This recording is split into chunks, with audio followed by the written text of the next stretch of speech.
everyone.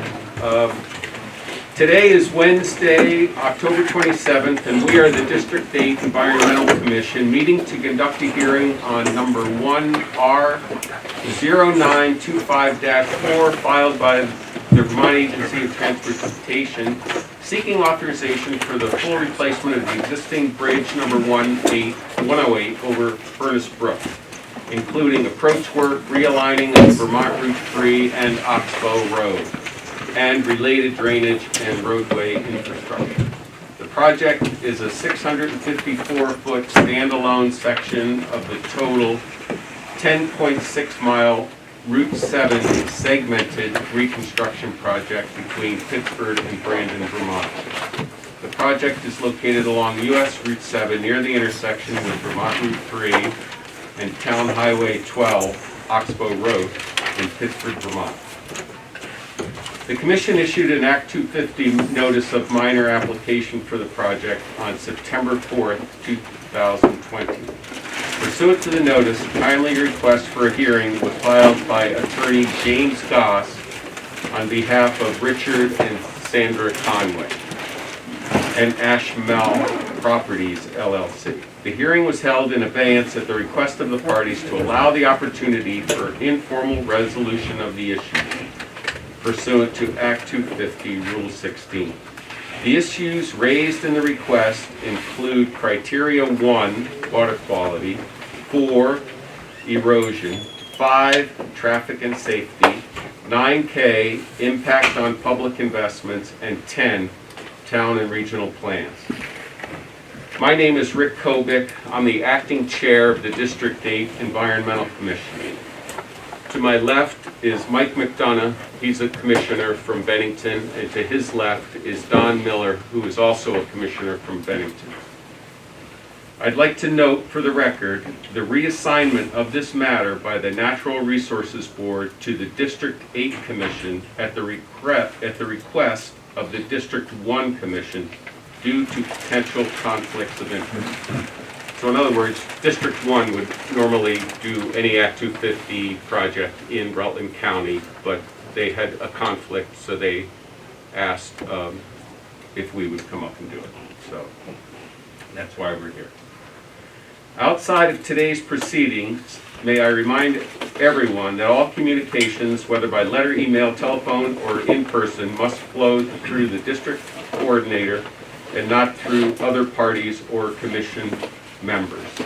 So Kim Lutchko is our coordinator and Sabrina is our technician, so you can contact them. You know, if you have anything to say to us outside of this room, it needs to go through them. And there's our email address is posted on a sheet on the door there if you want to write an email to them. Okay, the applicant in a few minutes will give us an overview of what's being applied for, and the Commission will be reviewing the applicant's project under the relevant environmental criteria mentioned.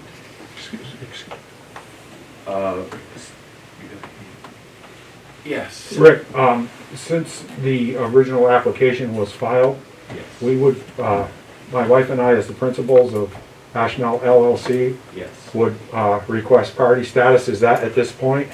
No, not yet. Okay, Not I yet. don't know. This is just all the, I'm just going through the whole process Okay, for thank you. everybody, then we'll, Yeah.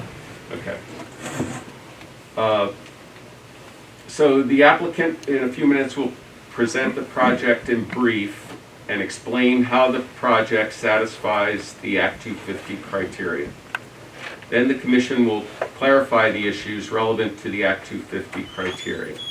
Then we will consider requests from individuals or organized groups seeking party status or other participation rights and determine under which criteria they may be preliminarily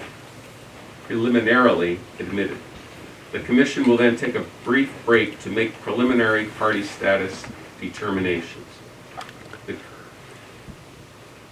Okay. Now, does anybody have any questions at this point about the process we'll be following? Okay, so if you think you might speak, if you intend to speak, I'd ask you to, well, I'm not going to ask everybody to stand up, we're kind of crowded, but if you just raise your right hand and repeat this oath after me. Do you solemnly swear or affirm that the evidence you shall give relative to the cause now under the consideration shall be the truth and nothing but the truth under the pains and penalties of perjury? I do. Okay. Good. Okay, now we'll ask the applicant, V-Trans, to give a brief overview of what's going on. And we're not going to go into all the nitty-gritty, the strength of the concrete or anything. We just want to have for those who were at the site visit, I think we have an idea, but you can just briefly tell us what's going on. Good morning. My name is Jenny Rondas. I'm an Assistant Attorney General with the Agency of Transportation, and we're here today, obviously, to discuss the application for the replacement bridge, the Pittsford Bridge project. I believe you're going to hear some more technical details from everyone, but as just a quick housekeeping matter, I wanted to note for the room that V-Trans pre-filed testimony for our direct testimony, which means that the commissioner has already seen that, and that's all available on the Act 250 website, and that's what everything is going to be based on today. So you're not going to be getting huge presentations from each of our individual witnesses. We're just going to go over what was already filed. And then open it up to questions from everyone as needed. So as another quick technical matter, we are hoping to rely on our stormwater permit and our general permit for continuing on the floor. But we do have plenty of people here to talk about that if anyone has any questions. Okay. So thank you.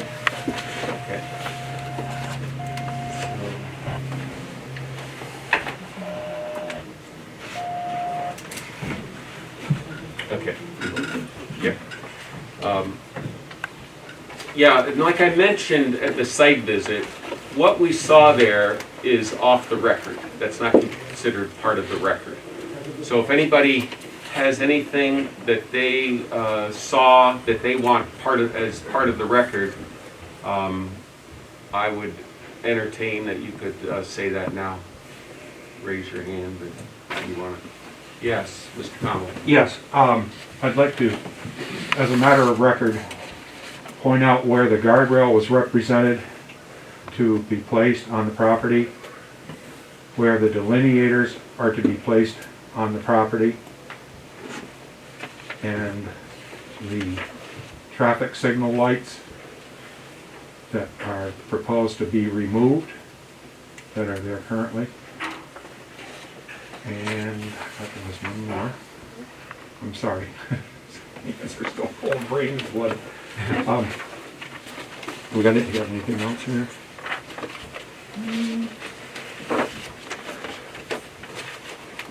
I think that is. Is this the time I should run this side? No. Oh, I'm sorry. I did have one more thing. Looking downstream at Furnace Brook, everybody got to look downstream there, the remnants of the dam and so forth, and former mills. Hence the name Pittsford Mills. Okay. The historical Right. frame there. Okay. Anyone else have anything they want to point out? I might ask a few questions of Carolyn when she's up as our witness in the context of what was seen. Okay. Just a few. Okay. Well, now we'll go through party status. So the way party status works in the Act 250 process is the applicant, in this case V-Trans, is a party. And all the state agencies that have filed evidence on this, like Agency of Natural Resources, the Vermont Department of Historic Preservation, they're all considered parties, statutory parties, as are the Pittsford Select Board and the Pittsford Planning Commission. And then beyond that, we've gotten an application by mail from the Conways through their attorney that they as an adjoiner that's going to be affected by the project, that they've filed. So, and then beyond that, there's, unless you're, the way party status works is you have to show how this project is going to affect you more than just like somebody driving through saying like, oh, well, I don't live there, but, I drive through and whatever, whatever your comment would be. It has to really affect you or your property. So, if there is another, I mean, you can be a group, it doesn't have to be an individual, it could be a group, but it can be, we can entertain motions for friends of the commission where they don't really want party status, but if you have full party status, that means you can appeal our decision to the environmental court. And if there's another layer though, it's called friends of the commission, where you don't have that right to appeal. Like say you were a retired engineer or something and you had some information that you felt would be really vital to us, that you could offer that up as friends of the commission, things like that. But you would not be able to appeal, you would not be able to cross-examine witnesses. So it's very limited. So in other words, just because you're in this room, it doesn't mean that you're necessarily going to be able to ask questions of the applicant, things like that, without party status. And and it's a little bit of a, you just have to prove to us that this project is going to affect you. Mr. Coulter, can I just Sure. make a point of clarification to that? Party status had to have been requested at the point that this project was put on public comment period last year. Only the Conways at that time as an adjoiner requested party status. So that will be up to the commission to grant party status, preliminary party status, or not at this hearing. The other folks here, given that there are so many folks here, you are not able to request party status at this time. I don't know the interests of the participants here, but if you have something that you think the commission can consider, you can bring that information forward and request that the commission consider granting you friends of the commission if you have some kind of relevant information for them to consider. That is at the commission's discretion whether or not to grant friends status, depending on the nature of the information that you may want to present to them for consideration. If you don't have anything, otherwise there's no ability to participate. You're welcome to observe, but that would limit your ability to cross-examine and participate in the proceedings. Yes.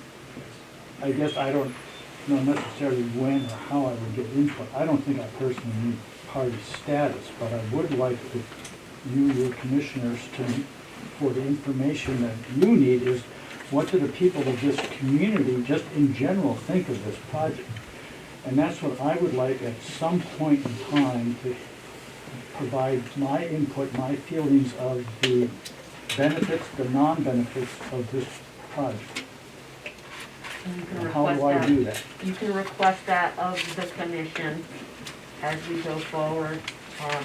First, I think V-Trans will, the Conways will request their party status interest. And then the individuals here can certainly request friends of the commission status.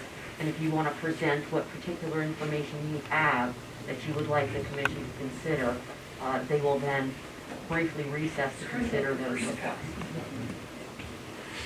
And what we might do, if we're, during this, when I ask, okay, who would be interested in applying for Friends of the Commission status. We, we can hear your request, and if we're intrigued, we can give you preliminary party status.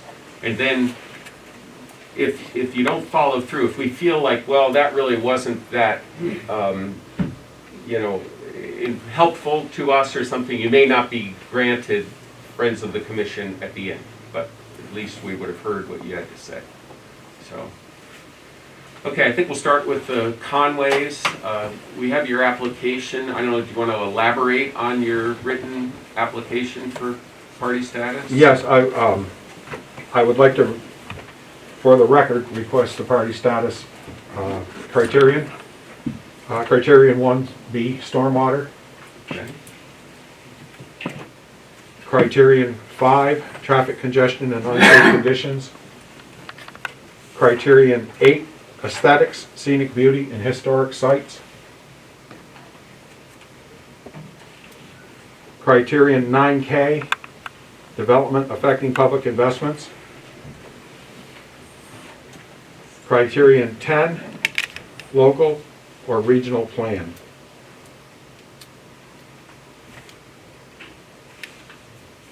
So again, that's 1B, 5, 8, 9K, and 10. Okay, so it's 8 is the one that you've added since your written Yes. application.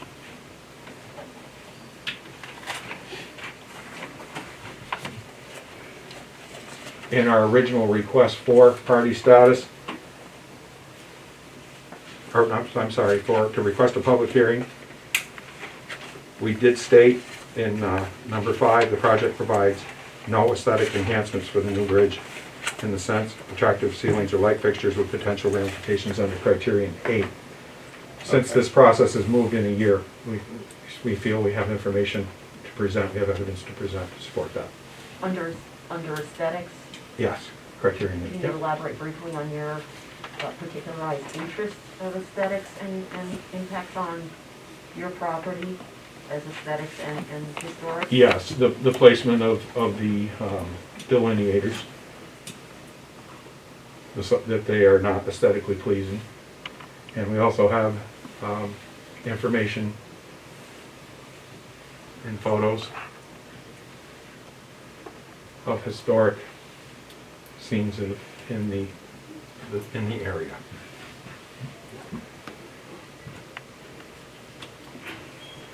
Okay. Do you have any questions for Mr. Conway? Are they submitting photos? Pardon me? Do they have photos they have submitted? Yes, they will. We have them listed as exhibits. Okay. One question that I had, you mentioned the delineators, and you talked about that under criterion 8. Do you have specific concerns, for example, relative to the delineators and the guardrails that were talked about under traffic? Yes, I do. You do? Yeah, oh, yes. Yes.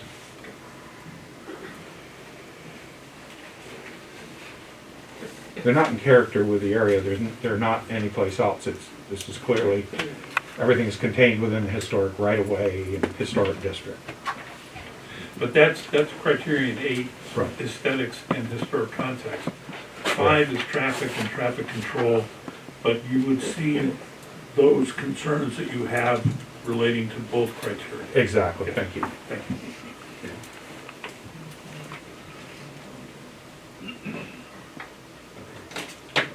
So, Now, I own the property right on the bridge, so can I apply for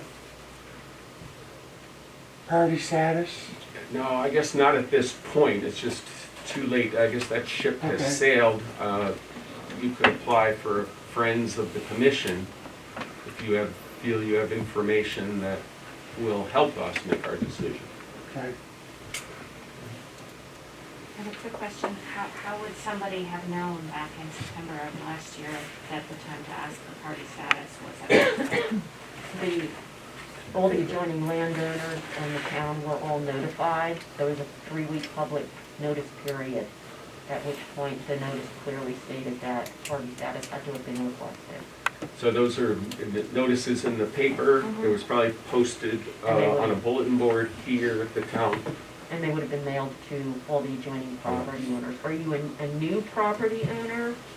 No. Maybe ask which property? I own the brick building right there. I mean, I've been dealing with V-Trans Okay. since 2013 on this. So you own the former Shaw's store? Yeah. Is that the one? Yes. Okay. Thank you. Okay, and then, now the town, we have a letter from the selectmen that they're gonna be represented. Are they requesting for full Yes. party? Yeah, would you like to introduce yourself? I'm Tom Hooker on the select board. Okay.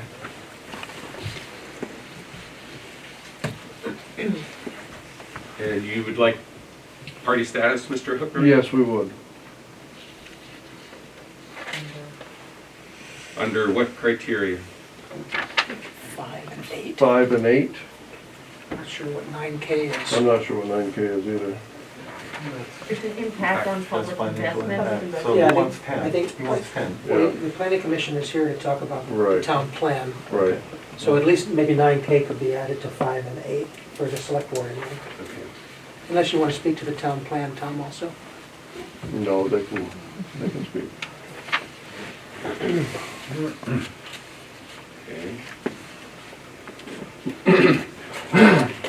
And,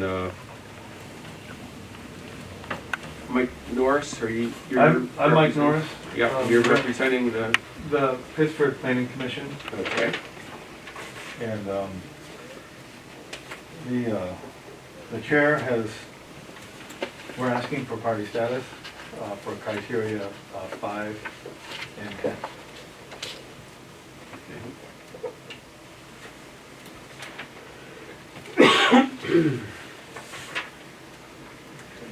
And 9K as well.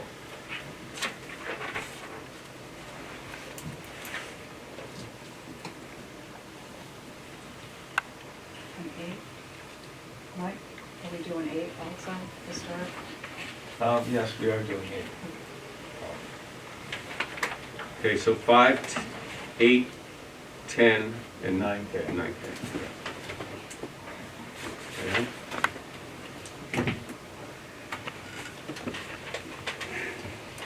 Is there anybody else interested in Friends of the Commission status? I do want to just make a correction. Mark Pate is here as well, and he's a planning commission member. He's also representing the planning commission. Okay. There was an advance notice of myself and Rob Spenceley. Correct. Mark is taking Rob's place as he can't be here. Okay. I'm sorry, can we get your last name? P-A-P, paper without an R. Thank you.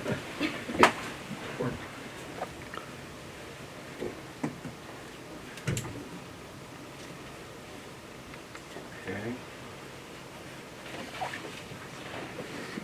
Yes. Donna Wilson, and I'm here representing Rutland Regional Planning Commission Oh, okay. and Pittsford Planning Commission. About the aesthetics, Okay.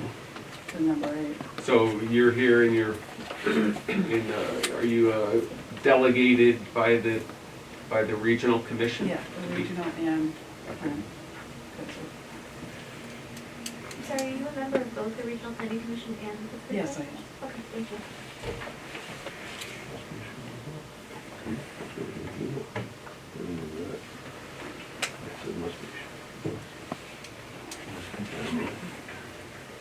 Was that only 8? Yes. Criterion 8? Yes. Yeah.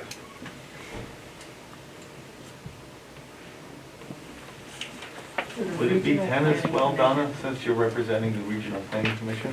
What's that? Would it be 10 as well, since you're representing the regional planning commission? 10 is local and regional planning. I assume so, I hadn't looked at that. So the Rutland Regional Planning Commission has specific concerns that they know. Well, I think it's all part of my statement in here, relating to the regional plan, the regional town plan. the regional-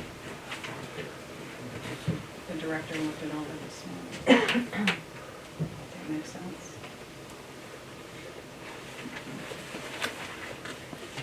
I'll wait to see, I guess I'm not sure exactly who you're representing or what. If It's the more local the, planning it's, commission or the regional it's planning more commission. local, but I, on the regional, so I looked over the regional plan and have information to, so that it's consistent, is this project consistent with that?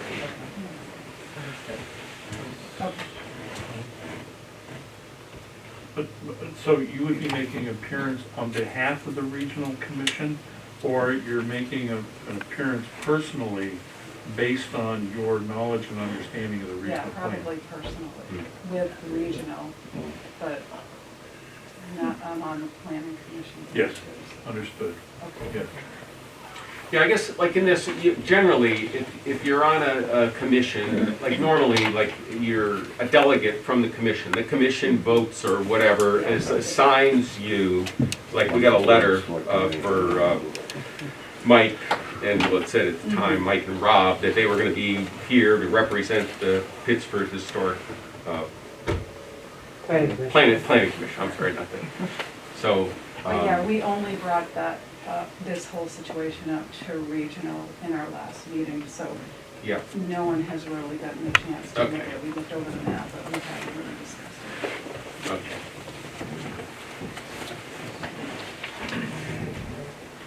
Yeah. And outside, what do we do? Yeah, I know. Is there anyone else who is going to apply for Friends of the Commission? I have a question. Is applying for Friends of the Commission the only way to be heard in this forum if we have concerns that aren't raised by someone else? Yes. I would like to apply. Okay. My name is Amanda Moore, M-O-O-R-E, and I'm a resident of the town.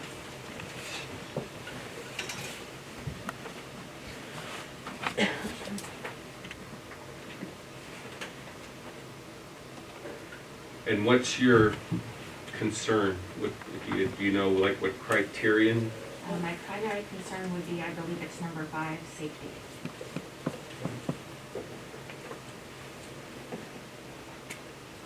My name is James Rademacher. I'm a Pittsford resident. Primarily my concern is my use of Oxbow Road is near my primary residence. And I'm also very concerned about the change in the slip lane. So my concern would be safety. And I would like to address the concern. You live on Oxbow Road? I live on Adams Road. It's just up the road from Oxbow. It drops on Oxbow, and then I come in Okay, so you use Oxbow. very, very frequently. Can you spell your last name, sir? Rademacher.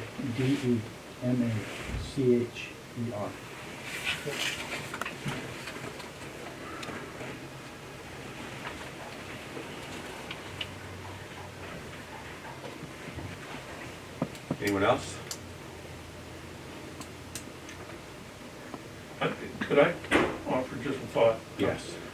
Don't take the requesting of party status as some sort of ominous piece. You can request party status. We would make a determination of that party status based on your concerns. But I don't want to give you the impression that, gee, maybe I shouldn't do this. Because the quality of the hearing relies on the input that is provided for in statute, and that's what party status and Friends of the Commission give you the right to.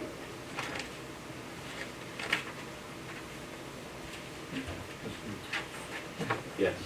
Is Friends of the Commission friends of adjoining landowners, or how does that work? Like, well, if you're here to support the Conway, say, then no, it's different unless you have some information like different than what they're gonna offer, you know. But if you were gonna just go up and repeat the same thing, yeah, that's really not helpful, you know, to have the same information presented. Some folks might have, because you live in the area or use the area, you might have additional information with regards, for example, to safety, that you might be able to present to this forum that others, or even the Conway region, wouldn't have. And so that's where you're encouraged to request Friends status so that you can present that information to the commission to consider. It's not the same as party status, but it does allow you to present information for consideration during this process. So you may have different information than the Conways might present, or the Friends or anyone else might present, just based on your experience living here as a local resident. You're encouraged to do that.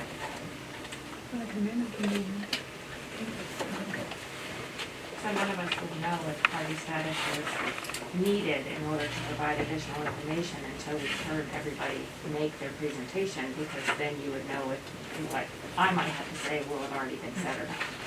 Not necessarily. You just may have concerns and information that you want to present, and the commission can consider that. And this is all preliminary. They'll make final determinations later at the end of the process.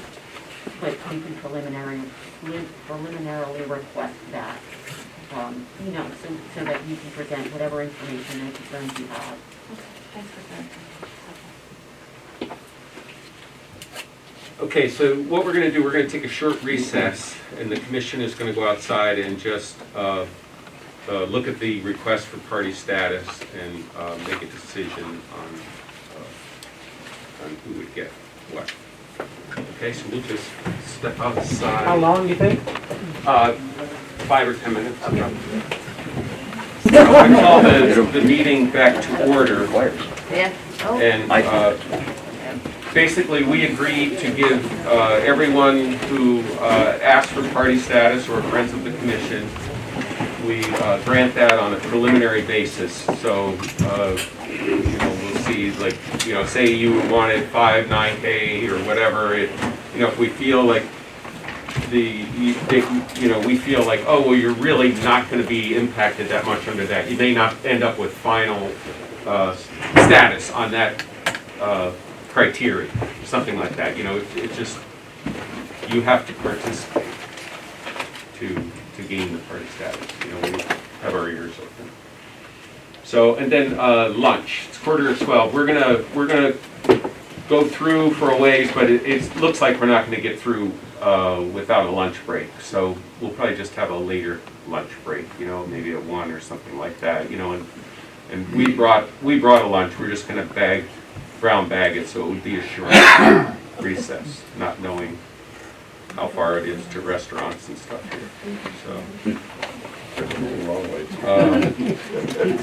Okay, any other questions? Okay, that being said, Ms. Ronis, Jenny, is that your name? Jenny Ronis. Okay, are you going to be doing all the talking for the? Well, I can MC for my witnesses if that's okay. Okay. Okay, so do you want to start with, I guess we'll do criterion 1, water quality. Now you said that, you know, that your, the application was going to be, you know, you're going to rely on that. But do you have anything to add more than that? Do you want to speak to 1 beyond what's in your application?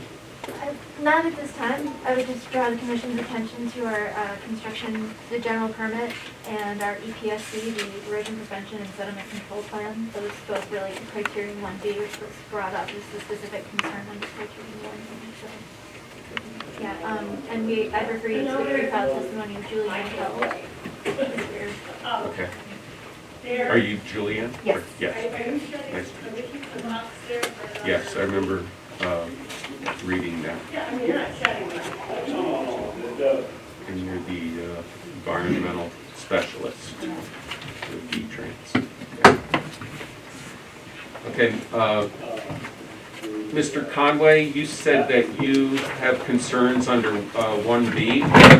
Yes. In water quality. Do you want to elaborate the concerns? Well, I wanted to make sure that we've had discussions with V-Trans in the year. And this sheet 69 of 160 that was provided by V-Trans, specifically 3A, remove 57 feet of 18-inch pipe, cap existing pipe, one inside of right-of-way. I'm concerned about my leach field if this wasn't done. This is some piping that has been abandoned, Okay. and in the process of doing segment one, they removed them, and then this one, because it was in this particular segment, they said as they indicate on their plans, it will be capped. 57 feet will be capped, as I just said, and capped. I just want to make sure that happens. Okay. So, I'm sorry, what sheet number was that again? You know, I thought we had to have notebooks for you guys, so we got them. Do you want me to just give you? Oh, no, you just referenced the sheet number. Oh, the sheet number, Just okay. asking you to repeat. Okay, I'm sorry. Sheet number 69 of 160. Thank you.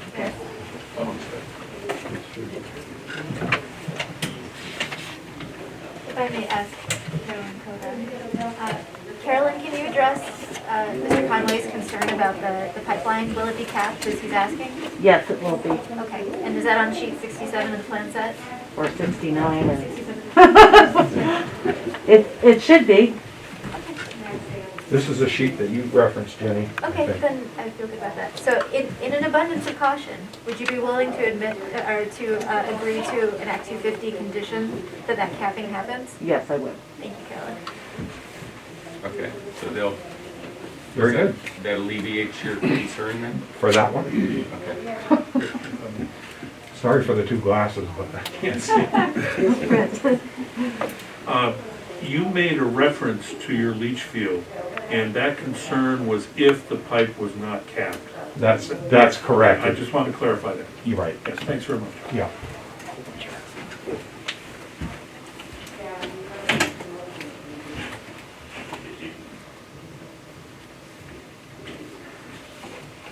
Okay, is there anything else on one, Yes. water quality? Yes. I'm now referring to sheet 70 of 160. And that is the DI. When we were at the site visit, that was the other thing I wanted to bring up, but it's addressed here anyways. It says 8A, connect to existing DI. My concern is that DI not be removed, and it will be connected as indicated on sheet 70 of 160.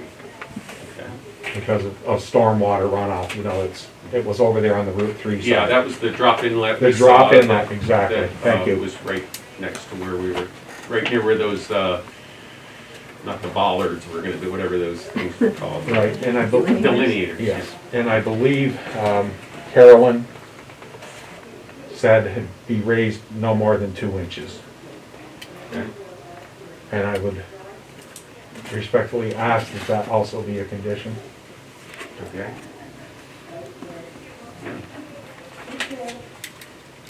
Jenny? Yes, you- Carolyn? Would you- yes, we'd be willing to do Yeah. that. Okay. Kind of round robin here. Yeah, no, that's good. That's good, we're resolving issues. Yeah. fantastic. I don't know about two for sure. Yeah, We would need to look at the plans we to would- confirm the design is 2 inches, because if it's 3 inches, or We don't want to be a. we don't want to be held to only Yeah. 2 It's inches. to match because the- it might the not be pavement. constructible. to the, you know, the DI. The DI is gonna be there, we're gonna make sure that it drains to the DI. Yeah. Yeah, someone at the site visit mentioned that DI was very low and it created like a hole there, that, like cars going over it. Before they raised, I guess they raised it a little bit, that it was really low. in the past. Right. My only concern is that the location's not gonna change, because the way it's represented on the plans is that it's gonna be connected into the network of drainage that is on the east side of Route 3. Okay. So my concern is all the water that runs down off of Route 7 in the way it's shaped comes into the road. It's kind of swelled, and it directionally flows towards that culvert. In the wintertime, if that culvert gets plugged, then we get a tremendous amount of water in the road, freezing conditions occur, and people are trying to stop. So my concern is if it's raised too high, that it won't be able to gather enough water. Gather enough water. It won't be able to drain it. I'm sorry, I misspoke. Instead of specifically saying 2 inches, could we have something related to the functional drainage of that drop inlet that would satisfy Yes. Mr. Conway? So, I mean, that we can commit that the how drain about- inlet will work How about as you're asking. in the recess order, you know, there could be language, the proposed condition, and then Mr. Conway could read that. And, Would that be okay? I'm agreeable. Yeah. Great, thank you. Sure. okay. Other issues on one, Mr. Conway? No. Okay. That's it. Okay. I believe the next criteria we're going to consider is water pollution criterion 4. Do you have anything that you want to add to your? Yeah, well, we have the erosion prevention and soil control management plan that is already part of the record. And again, I believe we're entitled to a presumption of compliance on criterion 4 because of the general permit. Julia, is there anything else? We also have the river management consultation and a health permit. And those are exhibits to your pre-filed testimony, correct? Yes. Okay. Thank you. Mr. Conway, Yes. you have status under 4. What's your concern on water pollution? Oh, dear.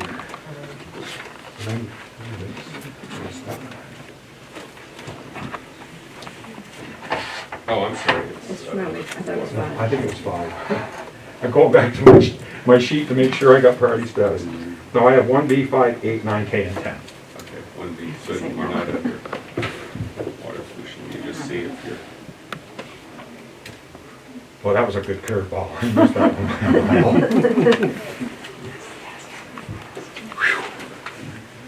it's in Ms. Goss's letter, Says 4. You said 4. but, anyway, okay, so it's. Things changed, though, the plan, you know, Okay. there's been a lot. Yeah. Thanks for picking it up, Yep. Mr. Chairman. Okay, then, the next one is 5, traffic. Oh, boy. We have a few witnesses on this one. Okay. So I think I'll start just by briefly introducing Jamie French. Good morning. Jamie, can you just briefly tell us what your pre-filed testimony covered? Sure. My pre-filed testimony covered basically the constructability narrative, and that was really an explanation of how we're going to build the bridge, how we originally thought we were going to build the bridge in multiple phases without a temporary bridge, and realizing that just wasn't feasible because of all of the site constrictions, because of the abutting properties and the width of the roadway and the bridge itself, and why we needed to go with a temporary bridge and how that was going to work and be able to maintain 2 lanes of traffic at all times. So just to confirm, we will be maintaining 2 lanes of traffic throughout construction? Yes. And then in the final? Correct. Okay. I'm just going to keep going around our folks so you can get an idea of who sort of covered what, and you can direct your questions specifically. Next, I'd like to introduce Patricia Shedd. So Patricia. Good morning. I'm Patricia Shedd, with Professor O'Neill, and my pre-filed testimony is really related to traffic, existing and proposed levels of service of the intersection, the safety aspect of the slip lane, and our overall design. I want to dig into that very quickly. First, can you tell me what you did to analyze the traffic conditions in the area? Yeah, so we took the existing traffic data that was provided by the agency and analyzed that for the existing roadway layout that you saw today. And we forecasted those numbers for the growth factors and, you know, with the agency standards. And then we also analyzed that for the proposed condition to determine if there were any changes in the level of service. And what did that determine? It determined that there was not a significant change in the level of service. And so that would be comparing the feature condition of the existing interchange, or the existing intersection, and the feature condition of the proposed build. Correct. So is it fair to say, and please correct me if I'm wrong, that without the slip lane, the intersection still performs at the same level? Correct. Thank you. Then next I would like to talk about the safety issue a bit with the slip lane. Can you describe the existing traffic movements that the slip lane creates? Yeah, so in the existing movements, as I think you all saw in the field, folks heading southbound, they can go, you know, stay on Route 7, or they can take the right onto the slip lane. And the slip lane does have a yield sign, but slip lanes inherently just encourage speed. And, you know, so the speed of the traffic doesn't really slow down significantly going through there, so it does create conflict points. And what is a conflict point? So the conflict point is how many locations the driver has to look at and then make a decision of the safety moving forward. So if you're coming south on Route 7 and you know you're going to turn right and you do everything correctly, you put on your blinker and then you slow down, you know, so you can turn your head way back to see has anybody crossed Oxbow Road and are they coming on Route 3 because you're supposed to yield to that traffic from Route 7. So the conflict point is how many different places do you need to look to make a decision of whether the maneuver you want to make is safe. And does the proposed design eliminate any of these conflict points? It does, because it will slow the traffic down, so now it's going to be a more conventional intersection. So folks not familiar with the area will slow down as you're coming southbound Route 7, and then you'll make that right-hand turn onto Route 3.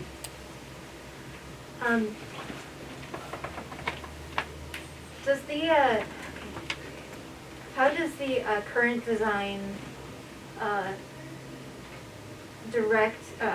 influence truck movements moving onto Route 3? So the trucks, I don't know what you mean by influence, but the trucks, they can freely just go down Route 3. And even with the yield sign, you know, I think we all witnessed, you know, some signaled, some didn't, some slowed down, most didn't.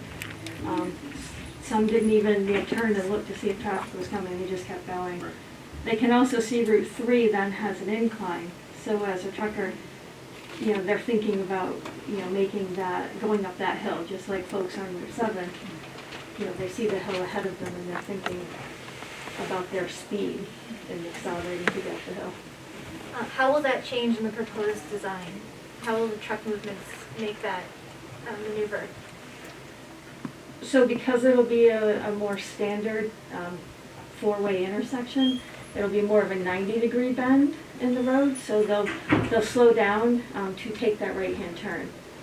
There is going to be a mountable island in there so that the larger trucks will be able to make that maneuver. They'll go over the mountable island, but smaller cars will be discouraged from going over that because, you know, like roundabouts, and you see that, you don't want to go over that in a smaller vehicle. But it is there for the larger trucks. So would you say that this is a less efficient truck movement in the proposed condition?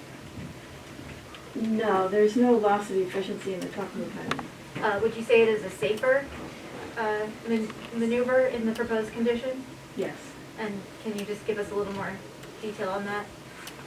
Well, it's safer because the trucks are slowing down, so it does allow the folks on Oxbow Road to see that truck slowing down, know for sure that they're turning. Same with the folks on Route 3, they'll know that the trucks are slowing down and turning. So just inherently by reducing the speed of that maneuver will increase safety. Um, No further questions from you at the moment, but thank Okay, you. but before we move on, I wanted to ask something quick. First, I just wanted to clarify, Fuss and O'Neill is a private engineering firm that's working on this project for V-Trans, is that correct? That And is you're an correct. employee of Fuss and O'Neill? Correct. Okay. As And is who else Jamie. is there? I am as well. Okay, so you two are Fuss and O'Neill employees, Yes. okay. And then, and so you said right now, if you're going south on Route 7 and you're gonna turn on Route 3, there is a yield sign at that intersection before you get to Route 3? There's a yield sign? Yes. Okay, I didn't notice it at the, at the site visit, but. Yeah, so when you're standing on the nose of the island, Yeah. looking down Route 3, on the other side of the road is a yield sign. Okay. And, so the mountable curb for, when we were on the island, there was like a line, it was crosshatched. That's where that mountable curb will be, right, the trucks, to ease for trucks. What's that gonna be constructed of, that part of the road that's, the mountable section? Do you know what that's gonna be? I believe it's going to be concrete. Is that right? I believe so. Okay. Yeah. So the road will be asphalt and that will be concrete, so it'll Right. be delineated that it's different, but the trucks can easily go over it. And it has, will it have a curb? Does it have a sloped curb, or how's that work? It does have a slope curve, Okay. yeah. And I don't know the exact plan, but if you printed the whole set, there is a detail in there. Okay. I could Okay. have- Before we move on, do you have questions? Okay. My hope was to get all of my witnesses on criterion 5, and then that way we could, you give different areas of expertise for all of them. Okay. Okay, we can And do then that everyone can address Okay, their so you criterion 5. continue with your relevant thing, okay. person. So Carolyn, I'm going to talk to you a little bit. Can you please introduce yourself to the group? Do you want me to stand? I can't talk anymore. Hi, I'm Carolyn Coda. I'm a structures project manager. I've worked for the agency for 36 years. I've designed bridges and I've managed people who are designing bridges. And I work for V-Trans. Thank you. So just as a preliminary matter, do you have any, do you agree with what Patricia was saying with regard to the mountable curb and its materials? At this point, I could point out on the plans exactly what that's going to be. There is a detail in the plans for that. Should be concrete. It will look like there's like little pavers on it, and there is a slanted curb. I want to talk more about the alignment of the intersection. Is there going to be a change from the current condition to Oxbow Road? Yes. And can you describe what that's going to be? The new center line for Oxbow Road is approximately 3 or 4 feet from the existing edge of Oxbow Road right now.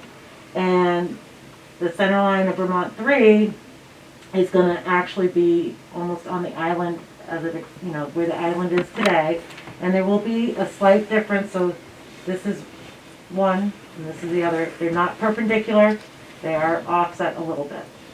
It is different than, and currently today, it is not a 90-degree crossover either.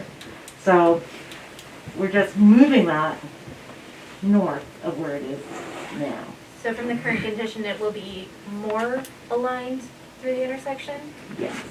And we covered this slightly at the site visit, but I want to make sure that we get it on the record here.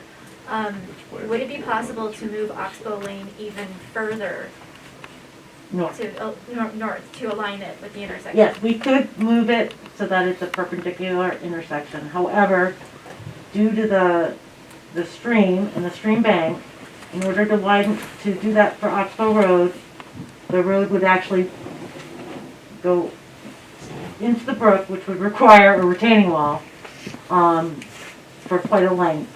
And it would be totally, Oxbow Road would be totally realigned to match back into the existing road. So, the retaining wall, you said it would go down into the brook? The retaining wall would actually, yes, I mean, a retaining wall is supporting the roadway from spilling into the brook. So that retaining wall would go down the length of Oxbow Road, 150 feet. I'd have to, look at the plans to determine exactly what that would be, but that's what occurs with the retaining wall. And have you done any more, any high-level design work on that option? We have not at this point. Okay. And are there any other things that you can think of that would prevent us from doing that, making that realignment? If we were to do the realignment, we would have to get additional permits in order to construct it. More impacts to the brook, erosion control, our more consultation from our river management folks, updated core permit. We would be most likely having impacts below ordinary high water. So in the proposed alignment, what is your opinion with regard to its adequacy? It should be the same as what it is today, if you look into the future. It's still going to have the same level of service as we have today. And so for drivers coming down Oxbow toward the intersection, let's propose a driver that's going to be crossing the, perpendicular to the bridge going from Oxbow onto Route 3. What are they going to see in the proposed condition?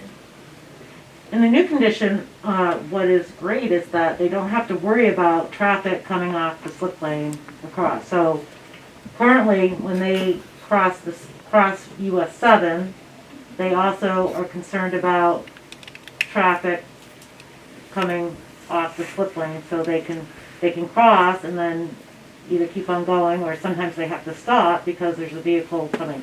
Now they're just going to go across and just go on their way south on Vermont 3.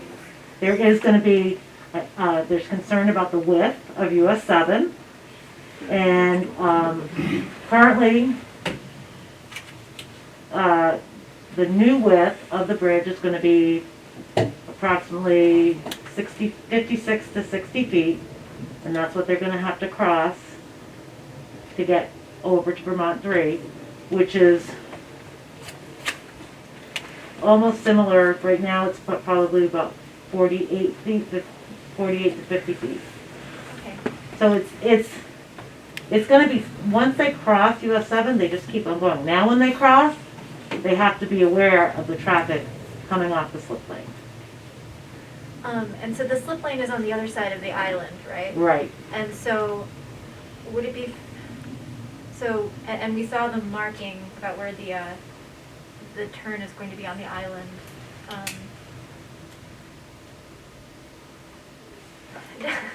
I'm trying to figure out how to ask this in the appropriate way, so I apologize if anyone is free to object to my form of question if it's super awkward. Is it fair to say that traffic crossing Route 7 coming off of Oxbow Lane will be through the intersection at the approximate location of where the island is now? Yes. Thank you. Brief. Are you staying on the offset question? The offset? Yes.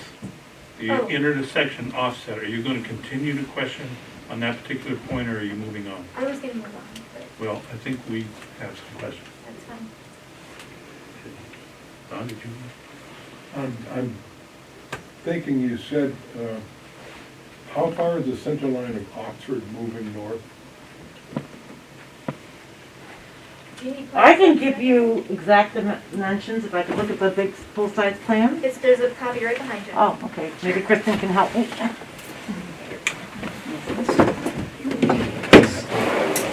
I remember the alignment. Yeah, it seems like they're both moving north, and on the site visit, the center is going to be off the road, the grass on the north side of Oxbow. That's what she said, and then she said that the center line of Route 3 was gonna be moving north, I believe, almost to the island.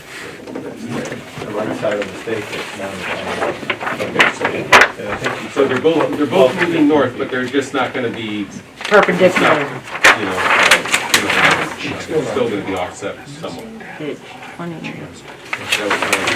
But there's a stake on the south end of the green, and that would be basically the center line of three. So, coming across from Oxbow to 3, the lane would be on the right side of that stake. But Route 3 is moving in her works 12 to 15 feet north. I've never seen one accident on the slip lane, but I've seen all kinds of them at the intersection. Carolyn, I don't need the exact 35, yep. distance there. So the new center line is approximately, On what road? on Vermont 3, it's approximately 18 feet from the existing center line of Vermont 3. And on Oxbow Road,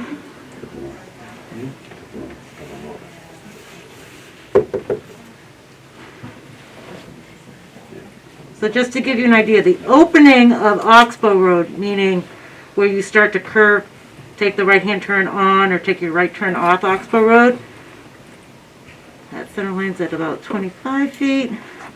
And we're moving that center line an additional 16 feet to the north of what it is now on Oxbow Road. Okay, so Oxbow is 16 and Route 3 is 18? That's what I said. I didn't write it down, yeah. Yeah, the difference between where it intersects the center line of US 7 is 18 feet. So where Oxbow Road intersects the center line of 7 and where Vermont 3 intersects the center line of 7, the Vermont 3 is 17 feet north of the Oxbow Road intersection.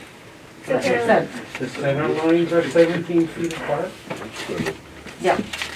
At the intersection of at the middle of US 7. Yes, I think, can we hold questions to the commission at this point? Because there are a number of people raising hands. Yeah. Yeah, Yeah, I no, just we're- wanted to make an offer. Yeah, I'm gonna let Ms. Ronis continue. She wanted to get through her presentation, then we'll cross-examine. Well, I don't want to put the Yeah, definitely. Okay, so Carolyn, just so we make sure that we're all speaking the same language.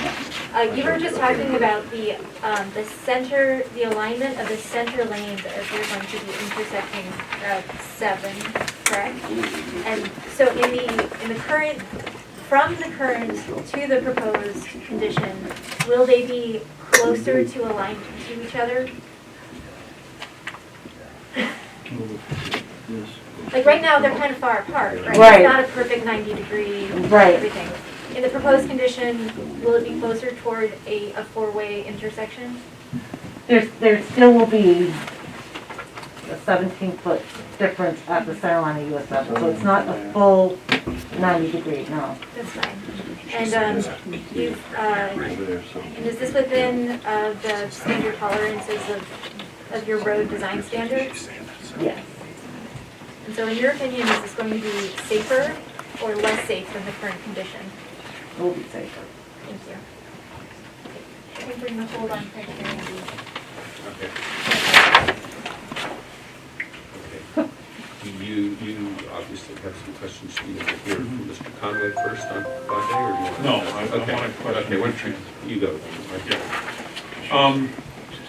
You clarified very clearly the restrictions that prevent further movement of Oxbow in order to more completely align the two streets. For the record, could you explain what prevents any additional alignment measures from the south? In other words, you've explained the restrictions on the north. Could you explain for the record the restrictions on the south? restrictions with moving this center line? Moving Route 3, yes. If I were to move the center line of Oxbow Road south. No, Holding on I'm to saying, Route I'm sorry, I Oh. didn't explain that clearly. Can you Okay. move Uh, Route in- 3 south? And if you No, can't, why no. not? Okay, so if we were to move Route 3 south, the issue with that is turning movements for all the trucks.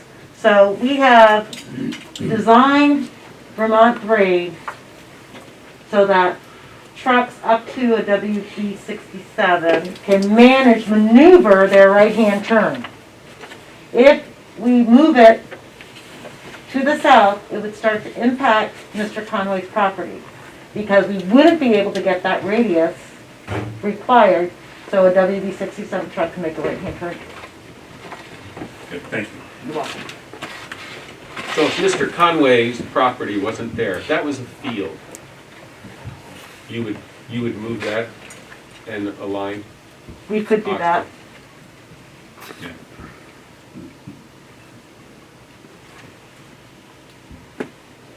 Okay.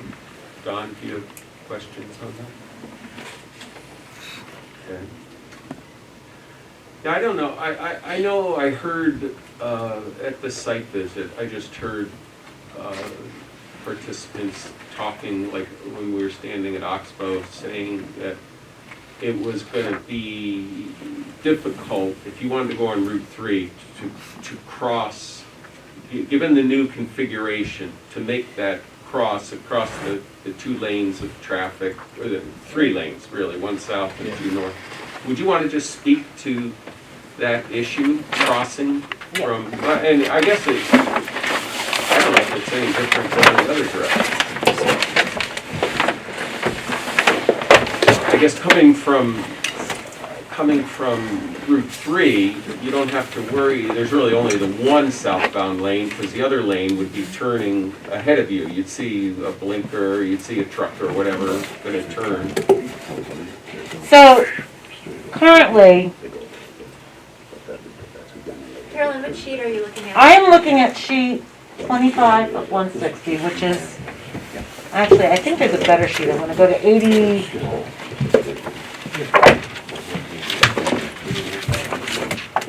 Do we want to, you have a set of plans and we want to slide them down a little bit to the middle and look at Right. Yeah, I think we, If you want more table space, there's another portable table right behind you that could give you some depth to your okay, table. I think, thank you, but I think this. I don't know that there's floor space to accommodate this. Just sit on the ceiling. Carolyn, which page are you on? I am now on page 83 of 160 because that shows all the pavement markings, the stop bars proposed. It's hard when, I know you're not supposed to do that. There we go. Okay, we're on 83. Okay, so if you look at the stop bar on Oxbow Road The stop bar. and the stop bar on Vermont 3 and you go across, Yeah. it's going to be approximately 64 feet stop bar to stop bar. Oh, I see, this way, going across. Yep. Okay. And existing, which there is no stop bar, but the stop bar is at least about 5-10 feet in there. So currently, they are crossing about 58 feet. So we're only adding the additional width. It's not as much additional width as everyone is thinking it is. And is, when you say that is that width measured to the island? No, and to the island, if I go to the tippy top of the island from the existing stop bar, the center line of that, it's 72 feet. And how's that compared to the proposed? Sorry, too many numbers. I had 65 feet, 64 feet, 55 feet. So is the proposed more or less than the existing? It actually is less.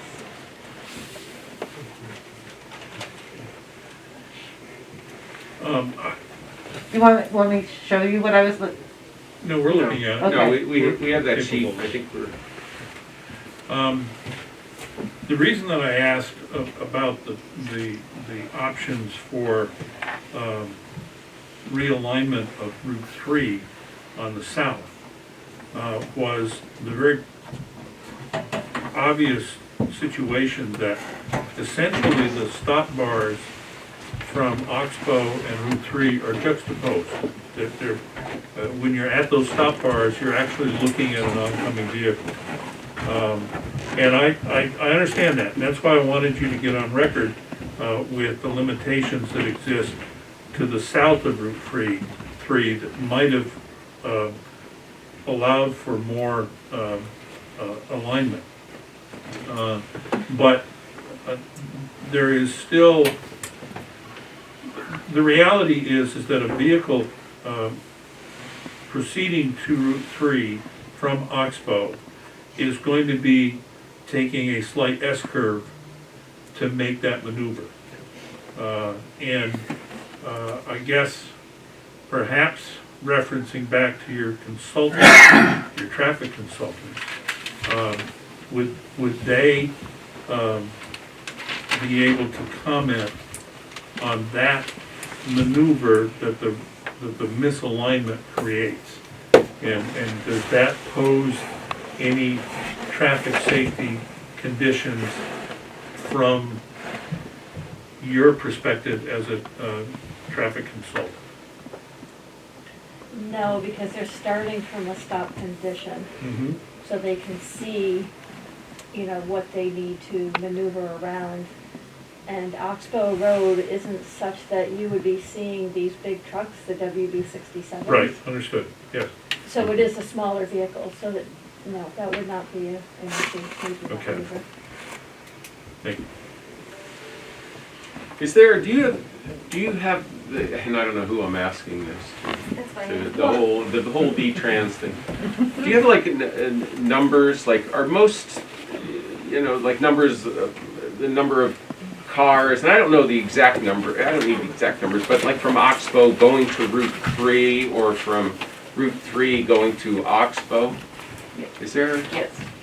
is there a, I don't have them with me. and that could be just something in a, I just wonder, like you say, that it would probably be really rare if a semi was coming out of Oxbow, whereas it would probably be not that rare for a truck to be coming down Route 3 and turn. Yeah, Route 3 is referred to as the trucker's route. Okay. Literally, that's the Okay, alias. where does Route 3 go?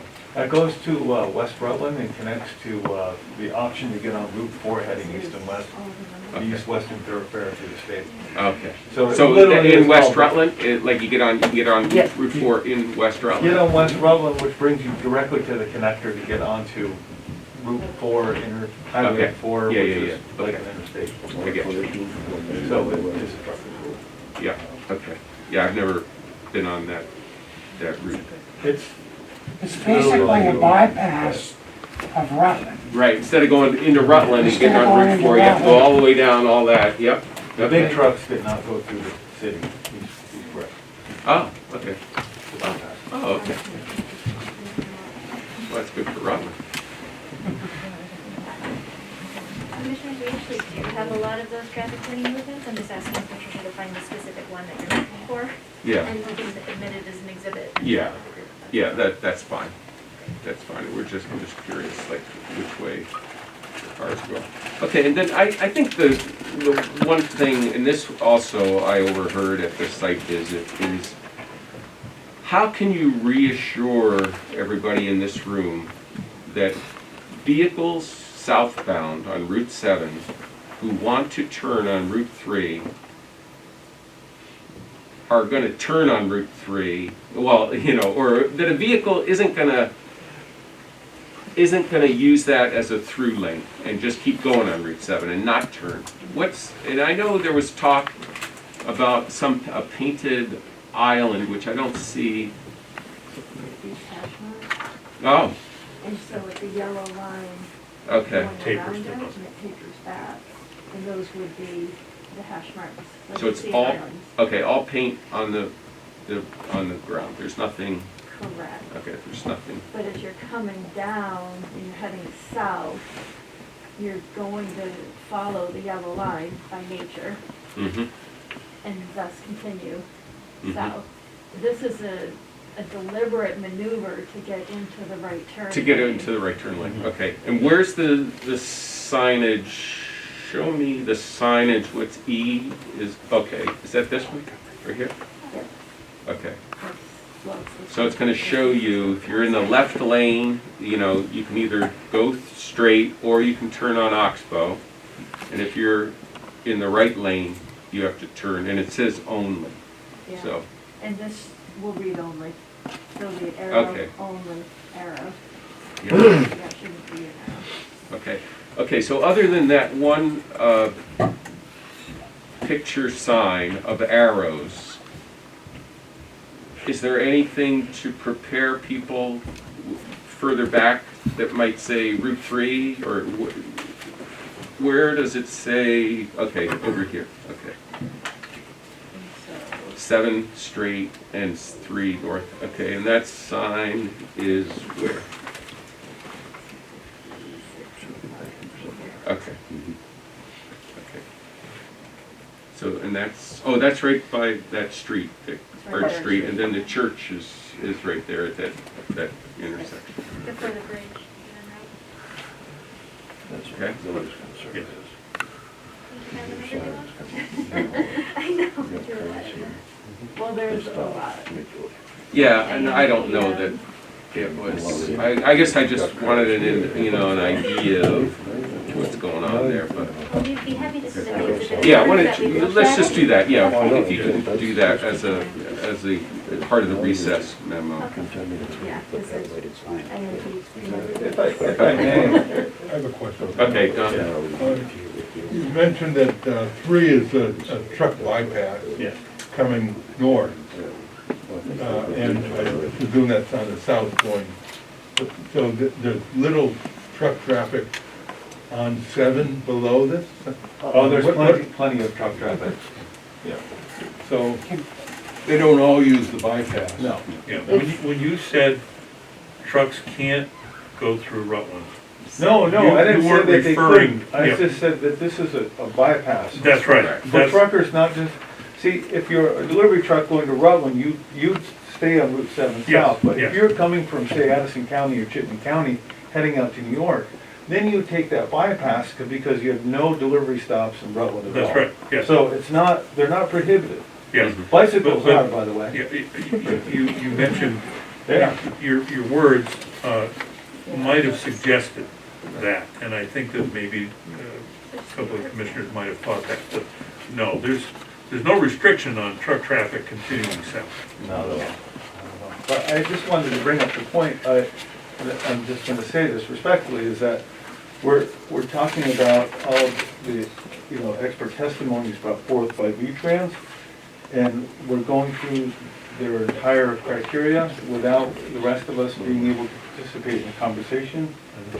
This is becoming a large memory test for all of us, so, and it would be nice if we could participate at some point and address the earlier issues that we brought up at some point in the process soon. Okay. Thank you. Could I ask how much earlier in the process you were referring to? No, I'm just, we're going through the whole criteria, just with V-Trans and their expert testimonies being discussed, but I don't think we wanna- are. She asked to move on, and I said no. I didn't want to move on, and I think, as we did with the first criteria, we then turned to the parties. Oh, okay, I Yes, so I didn't want you to get the impression My that, apologies. that we were going to ignore the parties. Right. Yeah. You should bring a bond deal.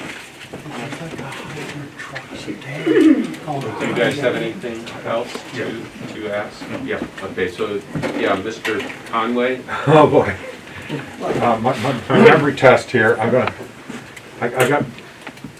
when we first started, it said that Jamie French, is that you?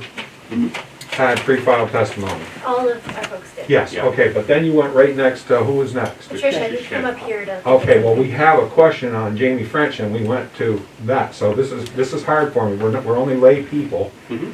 and we have questions about Jamie French's pre-filed testimony. Okay. That's on the statistics, right? I have questions for Ms. Shedd.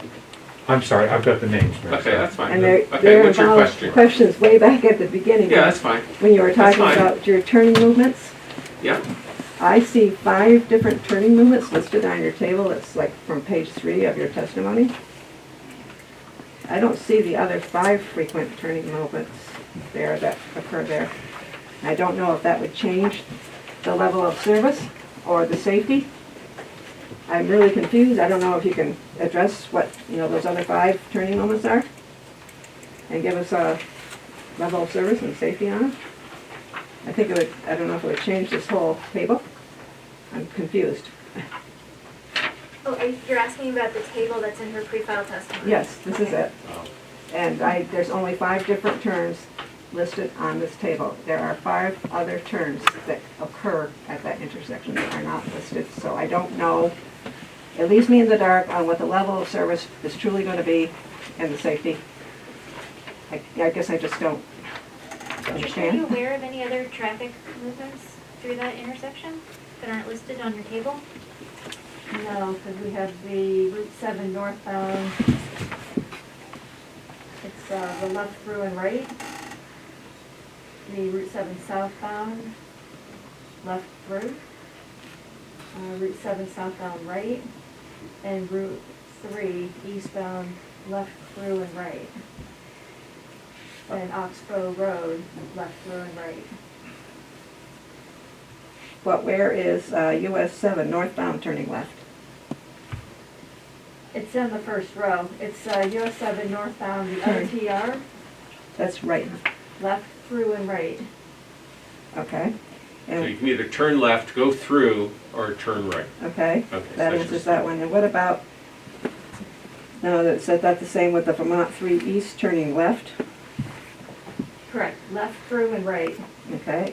And what about Oxbow to 3 and 3 to Oxbow? So 3 to Oxbow is the through, and Oxbow to 3 is that last line. So it was labeled Oxbow westbound, WB, LTR, left through right. Okay, It's the nomenclature. yeah, yeah. So if you're headed west, you can either go Yep. left Okay. through or right. Yep. Okay. Okay.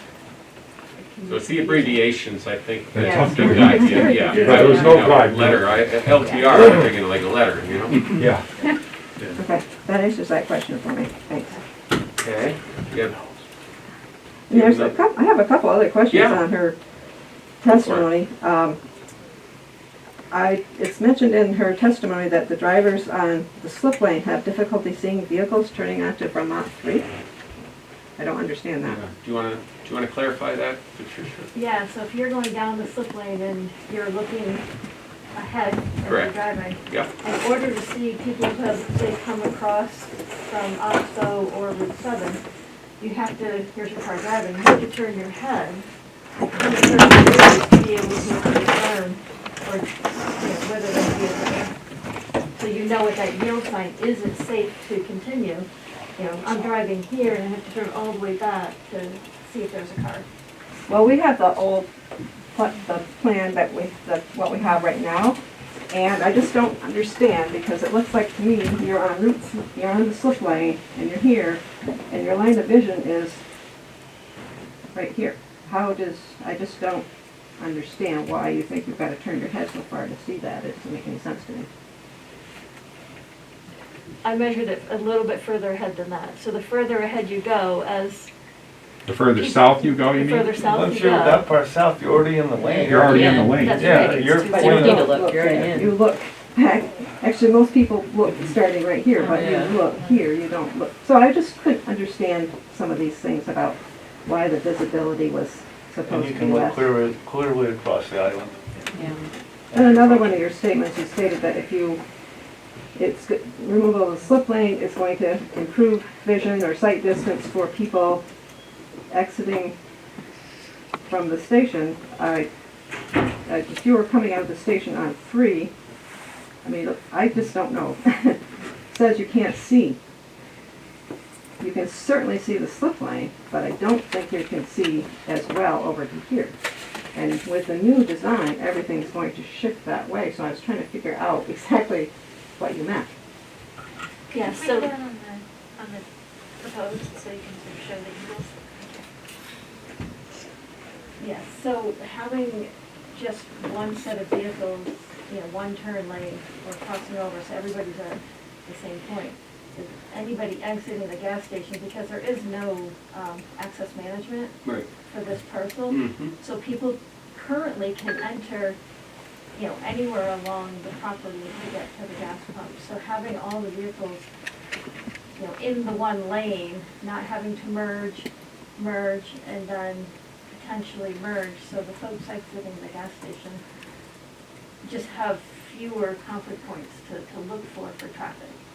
So everybody is, channelized as opposed to, being a little further down. My point is, I think they're channelized so far over, They're you're not channelized gonna be able very to see well. them. They're changed very well. Your line of vision is gonna have to be a lot, that's my point, is that it looks like to me it's gonna be more difficult. And then I was wondering, somebody else brought this up. It happens quite frequently, and I just don't know. You have to understand, I stood in that gas station window for 20 Could years you- watching, so. Sorry. Yes, that's much better, thank you. Okay, guys, sorry. So now I can't reach. My sight line had an interruption. I just can't figure out, you keep saying that Oxbow, these are gonna stay the same when you go from here to here and here to here. Now, these people can't see. Anyway, I don't understand how you're gonna know for sure that this person that's gonna be in the right-hand turning lane now is really gonna turn. Because I think when people build up to turn onto Oxbow, which you have to end up waiting there sometime, I think they're gonna go whoop, right past them on the right. Especially if they come off Arch Street. Yes. I'm just afraid, I had that happen to me in Rutland Saturday. Right-hand turn going down to Route 4, right in front of where Five Guys is. Somebody was in that right-hand turn lane, and all of a sudden, they either had gotten the wrong lane, which happens to all of us all the time, or they said, I didn't want to do it, I don't know which, and they just forced their way back into the other lane. I'm just afraid that's what's gonna happen here. People are gonna be in this lane, and all of a sudden they're gonna like, oh, I don't wanna do this. Yes. And go like this, because it's so close to that intersection. I don't know, I just a thought I have. I just don't know how these things are gonna work out. Yeah. All right, if you're gonna jump back and forth here, let me hold this one up because this will help them. Oh, this might- This is sheet E. These are, by the way, V-Chances.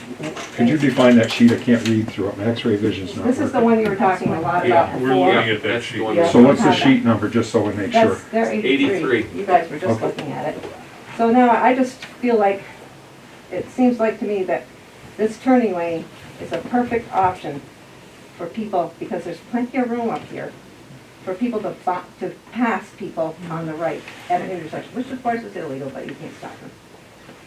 I just don't know what's gonna, usually when you have a right-hand turning lane, it seems like there's something that's, you either run into the next cars, you have to make the turn, usually. I don't know what's gonna stop people from doing this, turning this into a right lane, And originally, it was proposed to be that way. to be that way. And when we met with Carol Coda, fortunately, we were able, in other words, both those lanes were southbound lanes, left and right.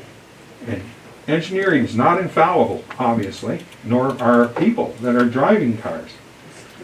And in our discussion with Carolyn Coda, she went back to the consultant and they changed it to the current design instead of having two. Which we think is better. Which definitely, that's an improvement, but We're still here, just wondering.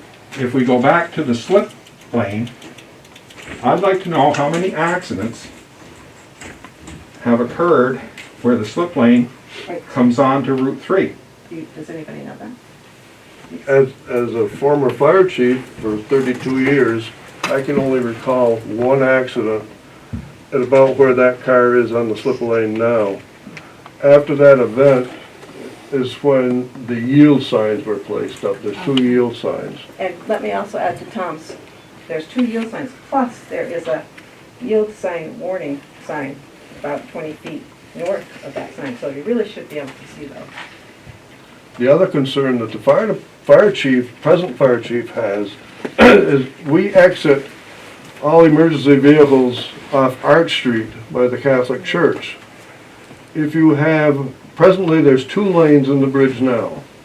Most vehicles, if they're in the bridge, depending which way we're going, whether we're going north or south on 7 or up 3, vehicles usually come to a dead stop when they hear those sirens and air horns, because we're coming out that's very loud.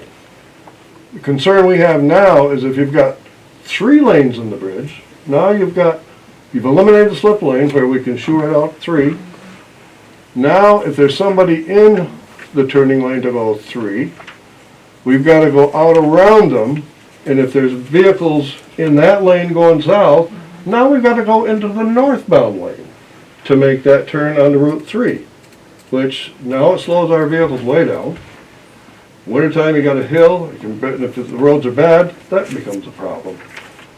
Presently, we've never had any problems with it. The only accidents we have at this intersection, I'll be honest with you, are right there at Oxbow Road and coming off of 3 onto 7. And people coming down the hill with cars slowing, turning left or right. It's a rear end job. Those are most of our accidents. The state actually sent us the 2014 to 2018 general summary of highway statistics, and I don't know if any people are familiar with those. They're kind of tricky to read, but Oxbow's at 2.6 mile marker, and I looked at that summary and I do not see, there's no accidents there. So I just a point of reference, actually there weren't any here between 214 and 218 either. Does V-Trans have any history of accidents at that intersection with the slip lane? Yeah, actually, I'm going to ask Patricia, did you do any review of whether there had been an accident history in this location? I did. I looked at the online crash query tool, and it's difficult because some of the crashes aren't recorded very accurately. You can't pinpoint exactly where the crash was or what the underlying cause was. So it is a challenge to figure out, was it somebody trying to cross Oxbow? Was it the slip lane? Was it somebody entering or exiting the gas station? Was it a Route 3 maneuver? It's just not clear enough in the details. We were relying on that, and the closest we could come to this was 2.48, which is quite a difference between 2.6, but it's like almost over a mile, I guess. Yeah, and I found one that didn't have a mile mark, but also referred to the gas station. So it's a good general tool for sure to get a good idea, but. However, the accident, some of them that we did, I'm sorry, I didn't mean to cut you off. A little delay. I just lost my train of thought, but I have the second one, I can back it up. I have run a record business and towing business in Pittsford since 1978, and I picked up crashes, and I can testify as my testimony that I have never picked up a car or a truck or any sort of accident where the slip lane comes into Route 3. Omnia is a large industrial plant in Pittsford that I believe is permitted to have close to 150 trucks a day. And I don't know which way those trips, it could be 300 if you talk in and out and so forth. But this is primarily a truck route for Quality Carriers, a large carrier, to haul their products from the Omnia plant south, and they use Proctor so they don't have to go through the city. So that said, I have a hard time, because I would agree with you on the statistics, they're not clear. So to derive a conclusion on unclear statistics is hard. I asked this commission to consider my testimony and others here, the fire chief, who's been here a long time. He just stated that. He stated his concerns about trying to get up. It's tough when people come in and they make a statement saying, oh, this is an unsafe location. And then when you go in and you ask, we asked Carolyn Coda for the statistics because we wanted to make sure, and they only go up to 2018. There is 0 crashes there. So therefore, if it's working, why are we even here today? In 2015, this plan was to replace the bridge, not change the road. The biggest problem, I want to go back to the Oxbow crossing. What's going to happen is the level of service at the Oxbow road is going to go way down. There's a lot of people that live in Chittenden. There's a lot of people that live in Pittsford. I see that traffic lining up. And what happens is they get antsy. They got to get going. So they take chances. They do the same thing on Route 3. We conveyed property to the state of Vermont back in 2013 when the historical right-of-way, the 1797 historical right-of-way was recorded in Pittsford. 6 rods wide. They said we need more land. Our property went out into the green. It's a triangle. Our property lines run like Route 7 and Route 3. We conveyed that land to the state of Vermont so that they could build their road. In 2015, they had a meeting scheduled to be here because participation was so large. There was a notice that came out and moved it to the Lothrop Gymnasium. I received notice of that. There was a scoping report done on the bridge. This was simply a bridge project. And if you look at the information that VTrans has put out, they keep referring to it as a bridge project, but then 2017 it turned into a road design. Now originally it was part of segment 2. We were in segment 1. For some reason, whatever, VTrans moved us into segment 2. Then they took the bridge project out of segment 2 and made it its own project, a standalone project. And as I stated, it went to the 2015 plan, which was, that's what this is, was to replace this bridge, make it wider, and keep the existing traffic flow. We are in the designated village of this area.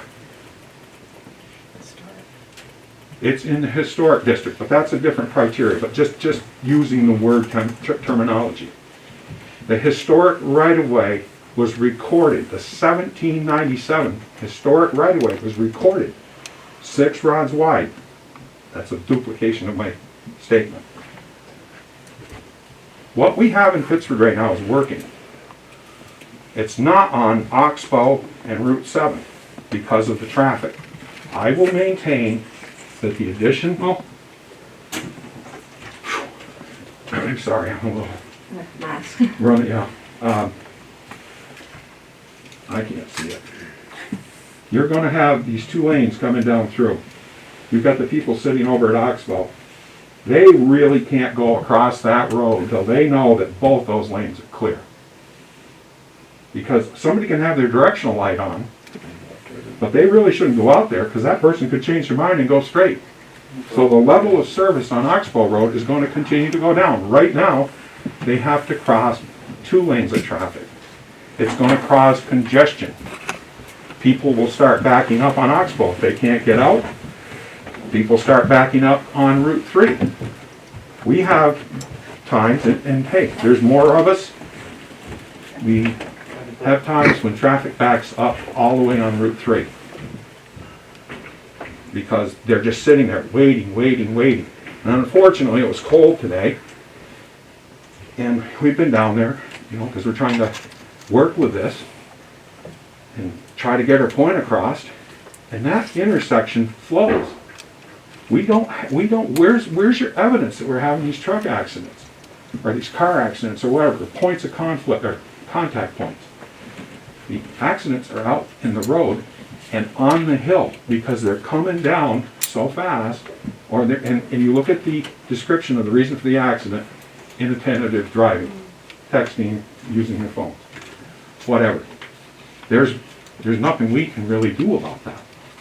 But we have lived here. Oh God, I hate to say it. The station was built the same year I was born, 1954. My parents bought it in 68, 69. We bought my parents in 89. We've been there. We see what's going on at that intersection and that road. We drive there. That's where we work. Our place of work is our second home. Does V-Trans want to respond to his assertion that, that the intersection doesn't need safety? If the big thing driving this was safety, to remove that slip lane, would you want to respond to his testimony? Yes, I'd like to briefly start with some of the project design history, because I think that's being somewhat misrepresented. Carolyn? Yes. So this project is part of the Act, this is an Act 250 permit amendment, right?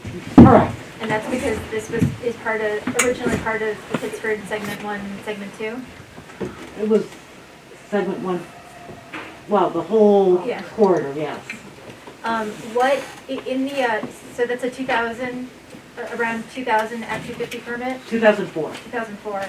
What was the intersection design in the 2004 permit?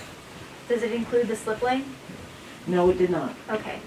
And then we've been hearing a lot about the 2015, 11 years later. Can you explain why there's a slip lane in the 2015 plan? So that was from the alternatives, scoping report, alternatives recommendation. It's a conceptual thought. And at that time, it was a bridge project. It was not thought of the fact that you have segment 1 and segment 2. That you are meeting, it was more than just fixing the bridge. At that time, it was just like, we're going to fix the bridge, and then segment 2 is going to bring in all these other pieces, and things are going to change. And so it was just a conceptual layout. We went with that route, and that's where we started. It's a scoping. We're allowed to change. It's engineering. And when did the slip lane come back out? It was conceptual plans, but it was a revised set of conceptual plans where the slip lane was gone. And is it fair to say it's always been V-Trans' intent to remove the slip lane? Yes. And why? Due to safety, and there's other issues with constructability, and what Jamie had to say about trying to maintain traffic. There were issues with that. And I think it's interesting, and we ended up going with just one bridge. I mean, at one point, we were going to actually have the footprint in the conceptual plans. If you look at the conceptual plans, the footprint is exactly the way it is right now, except there is no slip lane. They were going to just have a big curve there, and then you'd have your bridge with your 3 lanes. And as a traffic engineer, can you respond to the assertions that the lack of traffic incidents here negate the need to remove the slip lane? As a professional engineer. That's even more, I'm sorry. Let's try. But, so, slip lanes,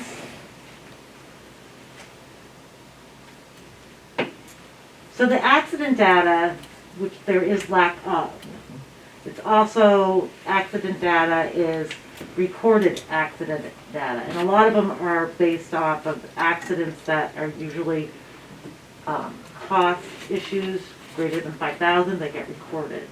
So there is other history, I'm sure, little fender bumpers, things like that, that don't get recorded in our accident history. That's one thing. So I think as far from a safety standpoint, eliminating the slip lane, it will improve the flow of traffic over time, over time. I think one of the things we're trying to design a bridge that fits between what's happening at segment 1 and what's happening in segment 2 beyond the bridge. Segment 1 ends with those climbing lanes as you're leaving Pittsford or entering Pittsford. Segment 2, you're going from our bridge into the very village rural setting, which is the lanes get smaller. And I know that Arch Street, the other thing is that Arch Street is going to be redesigned in segment 2.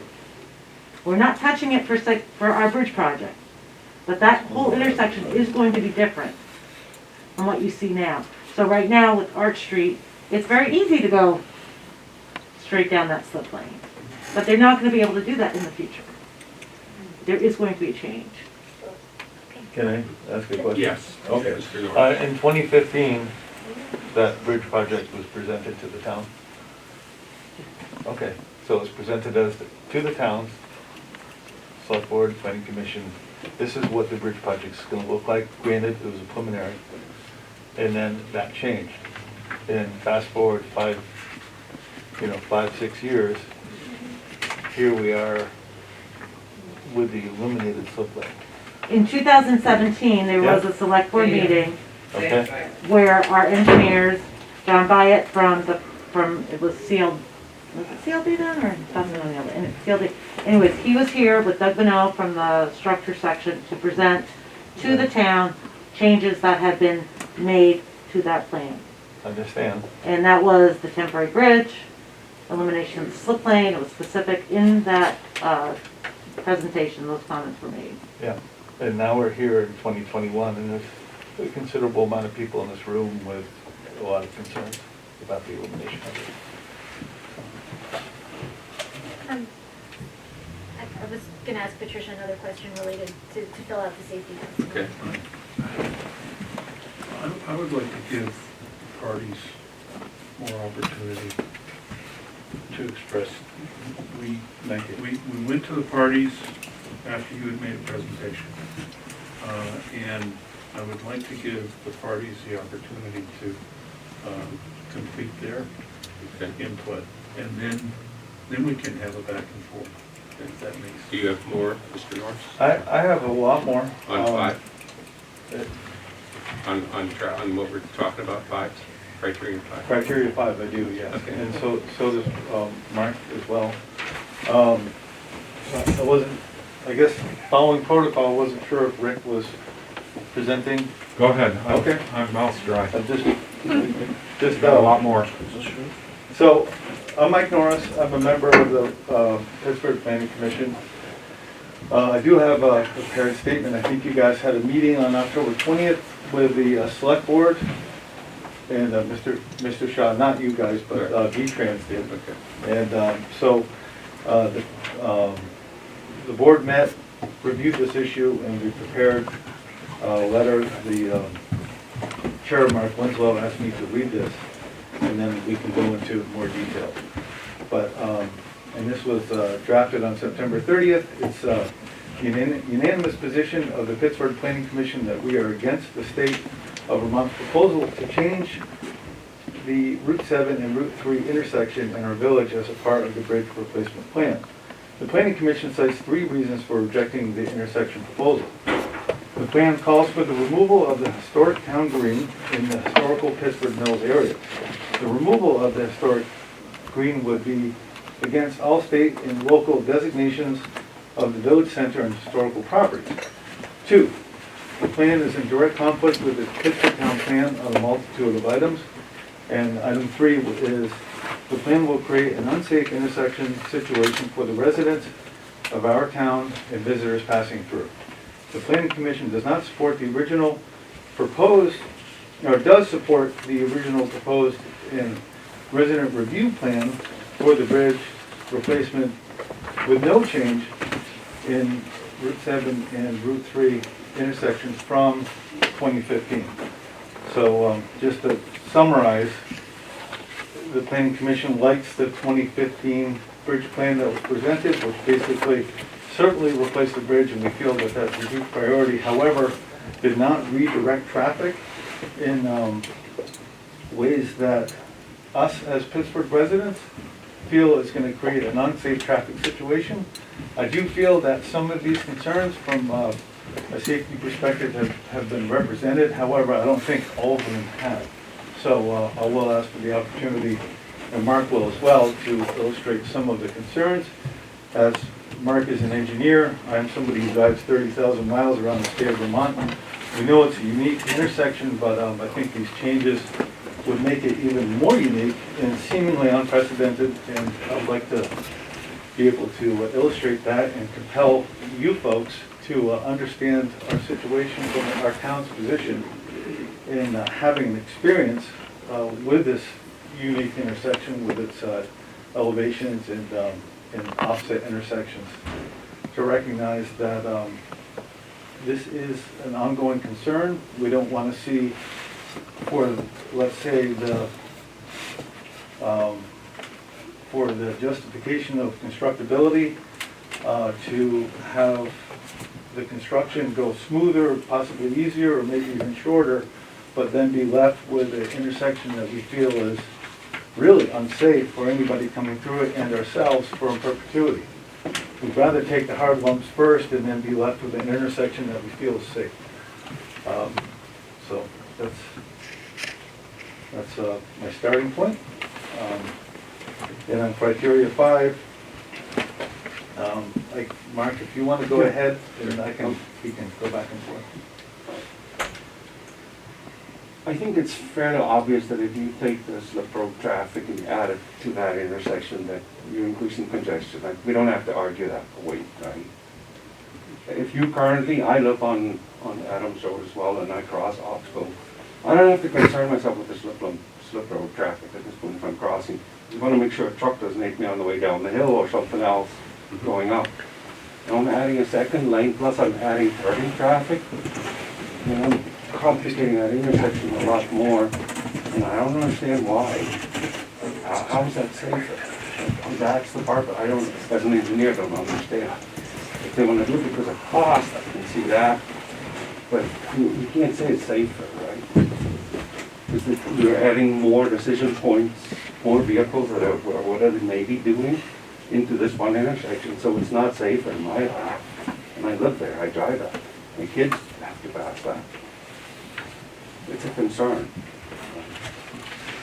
So, yeah, the southbound lane that's supposed to turn, we can't tell people they can't turn into the mobile station. So they have a right turn arrow, but they may be intending to just pull into the gas station. That's also a right turn. So I can't assume that traffic will be turning on Route 3. And somebody that's being courteous, that lives around here, okay, I'm moving over to the right lane, so this guy that's riding on me can pass on the hill, truck, whatever, he can't stop those people from turning either. Right, so we created 2 lanes where they were 1 lane. They'll have to decide, can I make it across northbound traffic and southbound traffic, just 2 lanes. Now I have 3 lanes. That's my concern with the safety, and I think that's what everybody we spoke to about said, well, why? There's no accidents, there's no concerns with the slip lane. The slip lane, I know once I've crossed through 7 that I can stop. Is anybody coming down the slip lane? I'm not moving fast at that point. I can then judge. They're going to stop or I'm going to stop and continue. It's not a safe situation. Yeah, it's a second decision, but it's not a pressurized decision, you know, of a big truck coming down the hill. Can I help you illustrate that if I could? So, my apologies for anybody behind me, but I just want these good folks to see this. Is that basically, if you're coming across Oxbow and you're going to go to Route 3, you're going to have to navigate the northbound traffic and the southbound traffic. It's going to be a total of 2 lanes. You can come over here and, contrary to maybe scientific belief, this is a fantastic asset to this intersection, because you can effectively lay up, if you will, and then see what's going on, even though you effectively have the right of way, but you can doubly be sure that somebody who's supposed to yield is actually going to yield. I've driven it for 10 years, I can attest to it, very much so. However, and I'm just gonna do this point by point. However, in the new intersection, you're gonna have 3 lanes to navigate, and basically your visibility, and I think this hasn't been brought up yet, but it's crucial, is that here we are with an intersection that has 3 lanes of traffic without any stoplights. So there's no green arrows for left turns that are given, and there's no coordination, say with like a major intersection in Chittenden County, where say if you were in Essex Junction or any other complicated intersection, you possibly have stoplights. I don't see a lot of precedence for having 3 lanes without stoplights.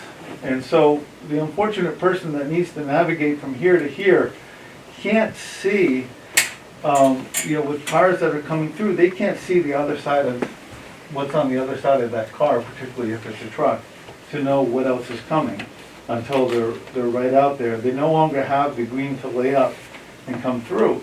And equally as dangerous, I think, Rick, you brought it up as well, is that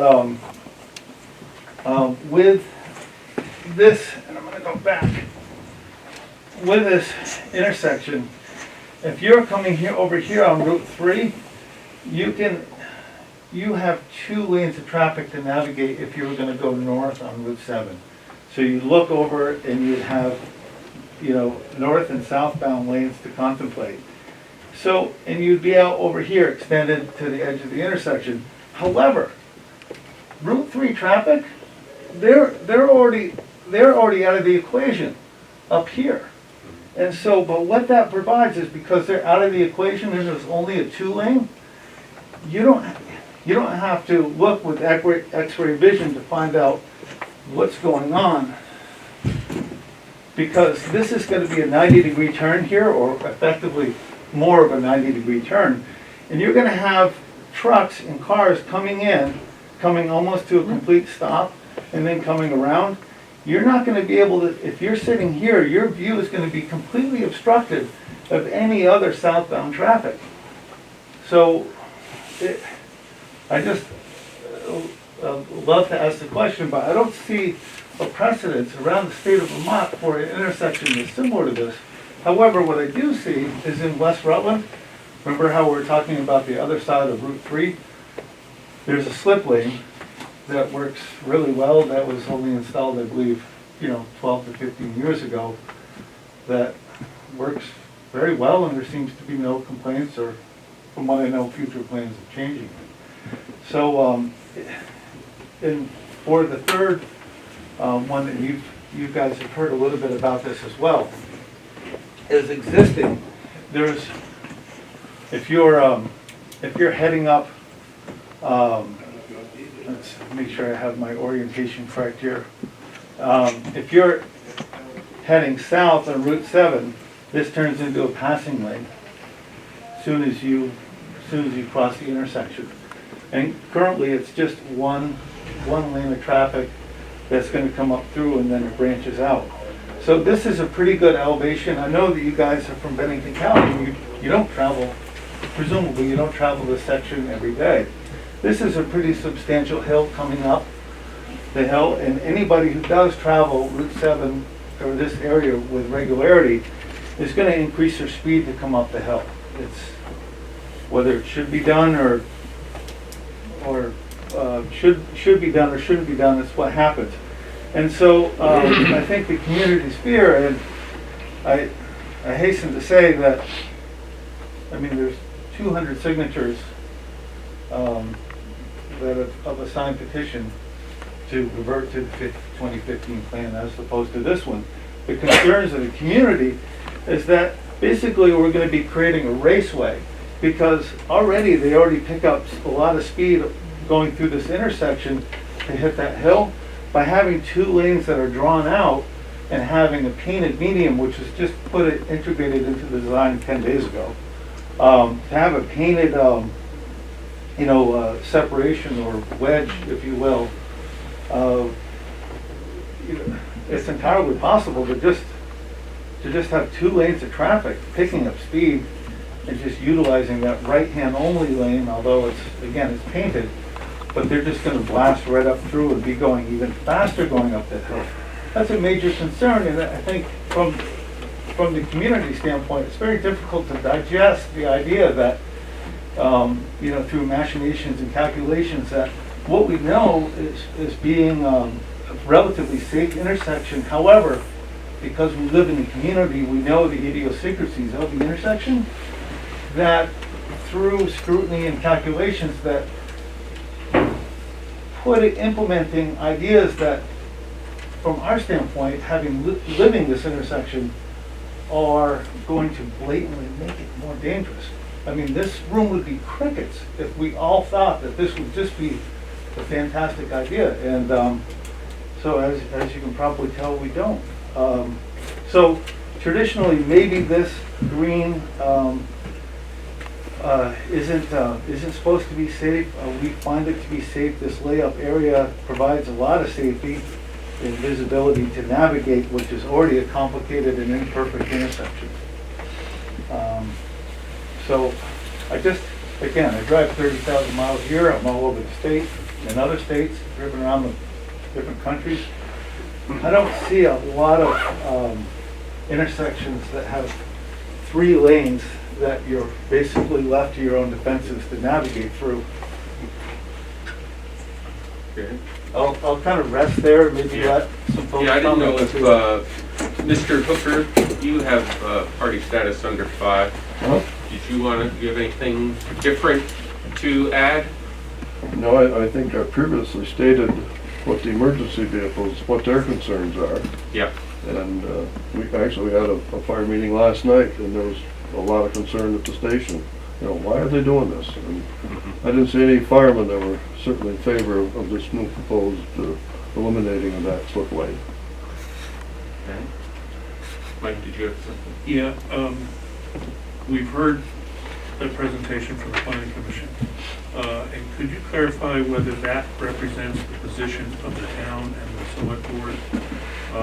Or does the town and the select board have either additional information or alternative information to that which has been presented by the planning commission?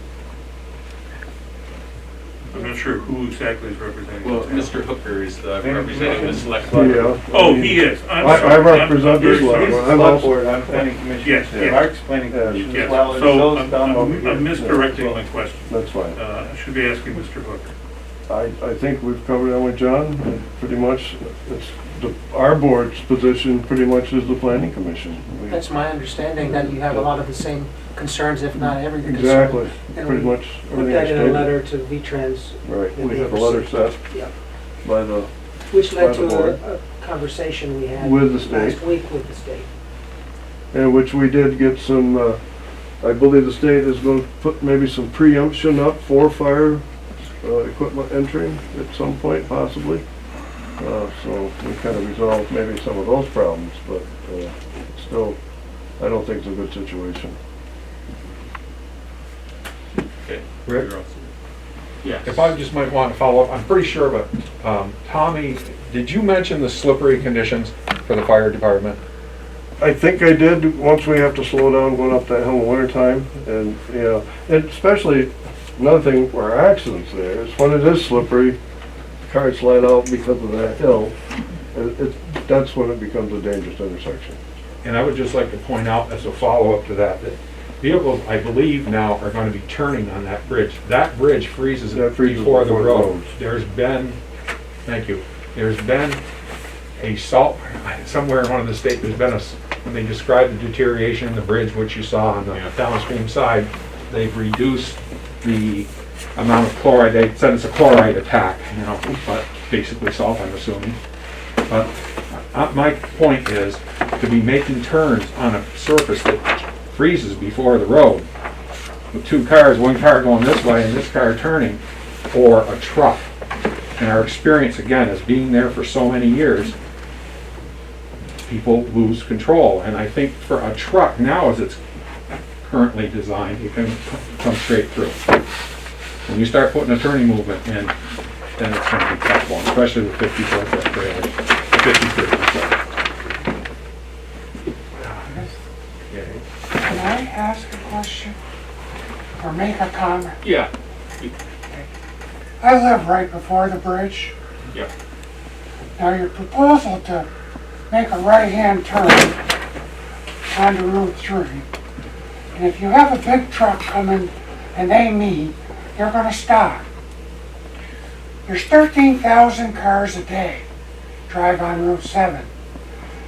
It's only gonna take 20 seconds before the traffic is backed up. You're not gonna be able to get out of Arch Street. You're not gonna be able to get out of my driveway. You're not gonna get out of the church because there's 2 trucks stopped. There's nowhere for that traffic to go. You're gonna have traffic bottleneck all the way up Route 7. Everybody's looking at the south side of the bridge, but nobody's paying attention to the north side of the bridge, which there's just as many problems. And by bottlenecking that up, with those 2 big trucks, where that truck is stopped there and he wants to go up Route 7, it's only going to take seconds. You're going to have a half a mile of traffic. Nobody's going to be able to go anywhere. Okay. Commissioners, you asked us to address the safety concerns. Yes. And then we went and moved. I was wondering if I could finish the presentation. Okay. I'm going to ask Patricia a few questions. So Patricia, did you do any research about the change in configuration of this intersection? Yeah, we did. So we found a study that was done by Illinois. They were in Illinois, where they analyzed 10 intersections in their community that all had slip lanes. They had varying traffic volumes, varying conditions, lanes and whatnot, but what they found was removing the slip lane increased safety and reduced crashes by between 40 and 50%. And so that is also a factor that we use in removing the slip lane is for safety for the community. So my next question, I believe, and if commissioners, you can correct me, I believe someone described this intersection as idiosyncratic or an idiosyncrasy. From a safety perspective, can you explain why removing idiosyncratic designs is a good traffic move, safety move? Yeah, so the people of Pittsford that use this road every day, they understand the slip lane and they understand the maneuvers and the conflict points. But somebody from out of town, a trucker following their GPS, isn't familiar with it and won't understand and maybe see all of those safety concerns. So by creating a more standard intersection that you would find in other communities in Vermont and in other states, makes it easier for the driver. So whether it's a T intersection with the right turn lane and the arrows, they understand that. The dotted lines, the dotted white line that encourages people on the right turn lane. Those are things that people are familiar with in other states. So it's actually safer for people outside of the community to have a more standard intersection that they would find it out. If I could just interrupt, my terminology for idiosyncratic was pertaining to the existing intersection structure, but also that I think and it's thought of that the restructuring of the intersection would even make it more so. So, and if I could ask a question, is there a strong precedence for a 4-way intersection with 3 lanes of traffic to cross without lights? Because I'm lost, I haven't seen one. So, an intersection such as, if you were to implement the new design, there's intersections similar to that with traffic lights, but is it customary or is it commonplace, or is there an example of an intersection like this new design in the state of Vermont? Whether you're crossing 3 lines of traffic without any directional lights or, traffic lights? Is there one? I mean, I don't. Not that I'm familiar with, Okay, we so- did so do this a would be the- traffic analysis that determined the traffic signal was not warranted at this location. So this would be the first one of its kind in the state of Vermont? I haven't driven every road in the state, I so just about I cannot have. Okay. testify to that. So let me just repeat this, because I think this is interesting. Yeah, Liz, well, okay. we, Okay, you got the point. Yeah. Thank you. All right, Thank you. thank you. May I make one quick comment? So if I'm understanding it correctly, it sounds like this redesign would make it safer for the handful of people that come through that don't know the intersection. But for those of us in the community that drive it on a daily basis, it could very well make it more dangerous. Do you agree with that statement, that it would make it more dangerous? I do not.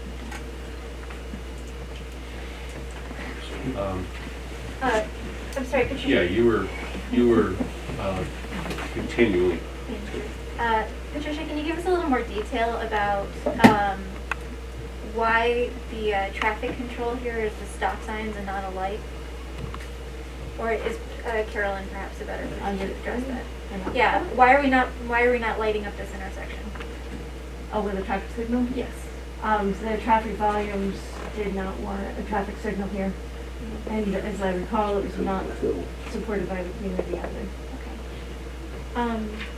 And then briefly, there was a question about bottlenecking on the north side under the new design. Or on the north side of the bridge, based on the new design. Do you agree with that statement? I do not, based on the traffic volumes we have and the analysis that we've done on those numbers, the level of service remains unchanged. And that's, that was projected into the future, correct? It was. Okay. And how far did that project? I think it was 2044.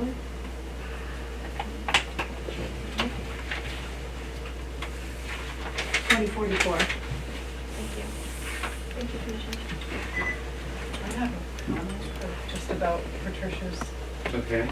And you mentioned in Illinois that they did a study about slip lanes and how it's 40% safer to get rid of them. And I just wondered, it seems like quite a generalization when you apply it to the Route 7, the plan that we have today with all of the, the Oxbow Road, the Route 3, the way Arch Street comes off. I'm just wondering if that generalization can be applied to this situation, that it's going to be safer. So the generalization was the enhanced safety by removing the slip lane, the slowing down of the traffic speed and bringing it into the fewer conflict points and a more standard intersection. All right, yeah, because I look at, take into consideration too, how you are, we've got that elevation, that elevation when you're going south on 7. So, I think what she just said something that when you were talking about signalizing the intersection, and you said that the community wouldn't support that signalizing. Are you surprised by? I mean, does this take you by surprise? Like this kind of I don't know. I mean, it seems like a kind of a general dissatisfaction with this design. Is V-Trans, and I'm asking you, you're private, but is V-Trans surprised? I mean, do you feel like the community supports this new plan? In your meetings going forward, you said like last week they met with the select board and this and that. I mean, is this it sounds like for signalization, they took the community's, sentiment, but I wonder. Well, it also wasn't warranted. Like, it didn't rise to the level of the traffic volume. Right, so that was two things. One, it wasn't warranted and the community wasn't pushing for it, so. Right. Okay. So those two factors weighed in. I got it. Well, wait, I'm asking, and I don't want to direct it to you, but I'll let just. Jenny step in. Well, I'd argue that some of this is covered under criterion 10 and the Britain town and regional plans, and our understanding on that front. Also, I would just remember that these are state roads, and we have certain jurisdiction over them in order to facilitate the safest design legally. So you like community support, but the safety of the road, and I'm not trying to put words in your mouth. Those but- are words that I would say, yes. Okay, We the have- safety of the Prioritize highway the is safety. priority one, even if the local community may not understand the logic of it, That of is the correct. trip. Is that fair to say? Yes. Okay. Okay. What about a break? Yeah. Now, do we want to take a short break for lunch? Like, we brought something to eat. I mean, I would say, because I think this is going to go on for a couple more hours, I would say, because from 5, it seems like we still have to go through 8, 9, K, and 10. And I don't even know if we're finished with 5 yet, but, No, you're not. No, I'd like to say, I haven't even addressed the issues of the station. okay. I haven't been recognized on fire yet. Okay. So, I have additional concerns on that. okay, so, yeah, I think we need to just take a little break with the lakes and, you know, I don't know, eat a little something. So, what do you think, like, can we do it in 20 minutes? What do you, fellow commissioners think, like a 20-minute break? Not that bad enough. No, you got to drive to get. It's not gonna be enough time? No, not nearly. You wanna We didn't buy have- half a sandwich? What kind? Doors are far away. Without the keys, I guess, run like Yeah. hell. Yeah, no, 20 minutes is the top, we have to be out of here. Okay, so let's just, we need a break anyway, just to go to the bathroom, stretch. It's a meeting, okay, so let's go back to order, the hearing. And I know I feel better, I don't know about anybody else, but that's, so I think we were right in the middle of 5, or hopefully, maybe more toward the tail end of 5, but, let's see, Mrs. Conway, we lost your husband, but do you, He's coming back in about 2 minutes. okay, so he said he still had more, Yeah. questions about it. Did you, let's see, Mr. Norris? Yes. Yeah. Did you have more I did. to, do you want to? Sure, would you like me to start in? Yeah, this is Okay. on 5, on traffic. Yep, we're correct? still on 5, Yeah, that's correct. okay. Yep. So, another point I'd like to illustrate is, you know, and I'm just gonna go back to this quickly, we have the slip lane coming in here, which, as you know, allows Route 3 south traffic to seamlessly come out of this intersection. And that one byproduct of this is that it doesn't tie up this portion of the intersection. And if we go to the new proposed project, you know, in everybody's words, we're gonna slow down vehicles entering Route 3. And as we slow them down, unfortunately, they're not the only ones trying to get into Route 3. The folks that are coming down, as you know, a fairly steep grade, are having to stop and wait their turn to get into Route 3. And when they're sitting here, they're sitting ducks. Because, you know, and this is gonna happen all 4 seasons of the year, to state the obvious. And there's gonna be northbound traffic. And that, I can attest, it's very uncomfortable to sit at the bottom of this hill and take it all in good faith that every driver behind you is a good driver. Because they have to be, specifically in the winter, and you could be almost anyone and have a hard time coming down this hill in the winter in inclement weather. Now, if the more that this entrance, this one entranceway to Route 3 is bottled up or bottlenecked, the more traffic you're gonna have lingering in what we refer to as no man's land out here. And it's another good reason as to why the island is good and how the island structures the intersection in such a way that you have that slip lane traffic going on Route 3 quickly exit. So I understand speed's bad, I get that, I ride a motorcycle. but in this case, having the flow of Route 3 south traffic exiting the intersection is good. And I'd also like to say as well is that V-Trans is stating with testimony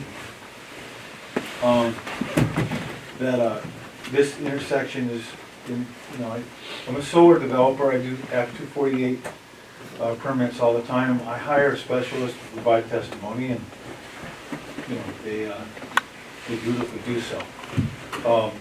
However, the premise of meeting the criteria 5 in improving this intersection is safety. However, there doesn't seem to be a lot of data from the specialists and consultants actually supporting, true data supporting. Testimony, yes. Expert testimony, yes. Data supporting that this is going to be a safe intersection. We're not seeing it because it seems that it's a little nebulous in terms of whether accidents get reported or not get reported. That's not very concrete. Sorry, that's not very concrete. That's anecdotal. And again, I respect the expert testimony. However, the data supporting the fact empirically that this is going to be a safer intersection, I'm not seeing. And I've been elected to represent the Planning Commission and ultimately the citizenry here today. Right. Okay. Ms. Ross, you want to? Yeah, I had a brief question about, you were talking about movements coming, would it be north and then turning onto Route 3? So making the maneuver from Route 7 to Route 3. Yes, coming down the hill. Yes, Okay. okay. Following. In the current condition, are you aware of, are you aware of whether these alignments are designed up to standard, FHWA standards? No. Okay. No. Do you know how trucks move through there right now? Yes.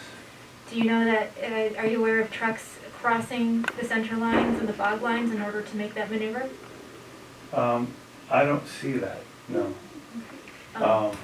So wait, just to be clear, so you're saying a truck turning left from Route 7, going south on Route 7, Yeah.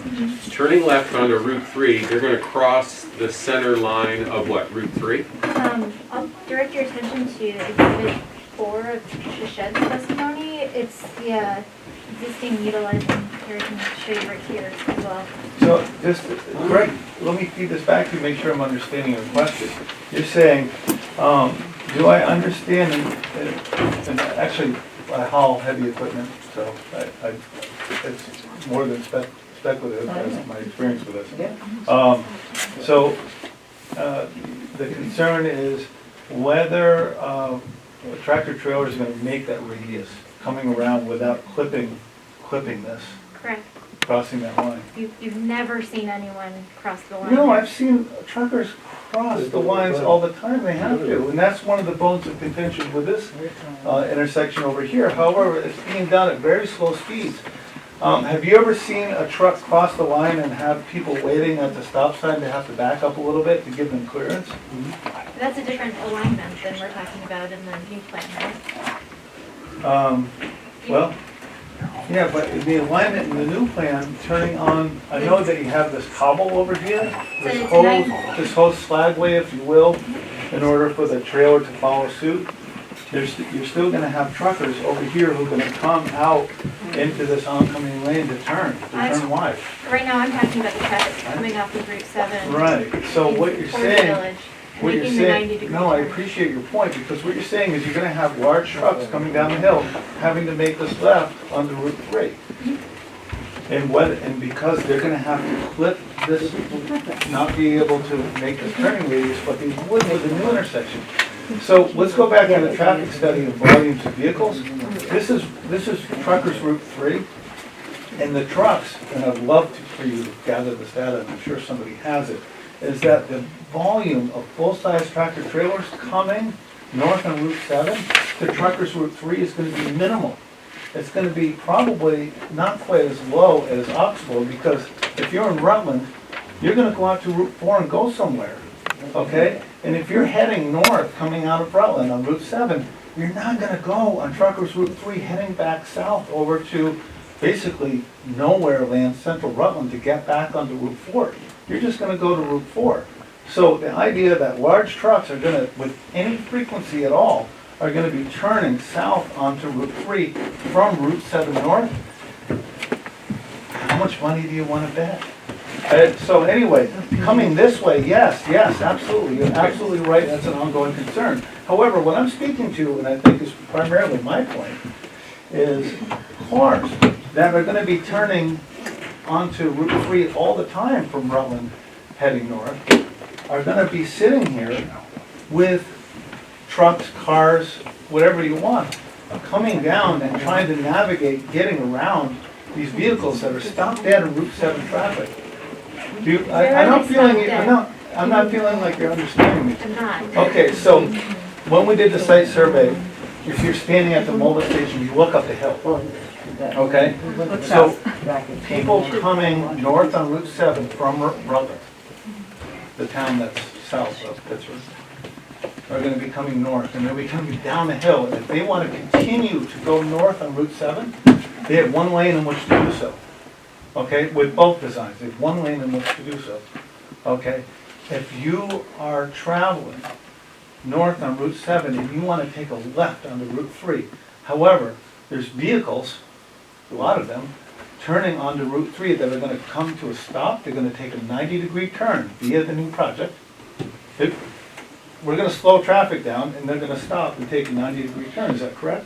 Yes. Okay, while they're doing that, if you're heading north trying to get to Burlington, or, I'm sorry, trying to get to Center Rutland in a car, you're gonna be stopped at the bottom of that hill like a sitting duck, waiting for your opportunity to turn left onto 3 while other people drive in. Keep turning. Do you follow me? Yeah, Because I with the split lane, it's not a factor. You can come down, you can hunker in, and just take that left. See, Because the split lane negates that whole risk.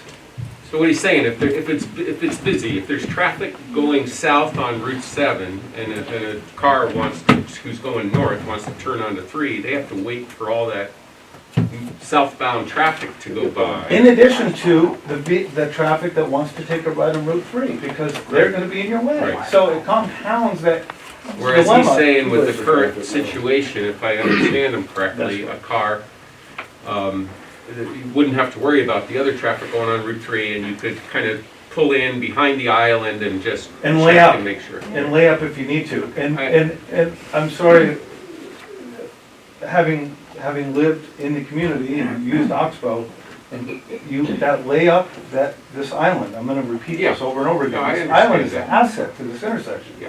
And that's a wonderful place to lay up and then continue your navigation. No, I understand the point you're making. I'm just Well, gonna say that. and I need to bear, within 2 weeks, we've had over 200 signatures looking at the proposed project and looking at the 2015 project. And there's there's actually another page at Mudas of our citizenry saying, we want the 2015 project.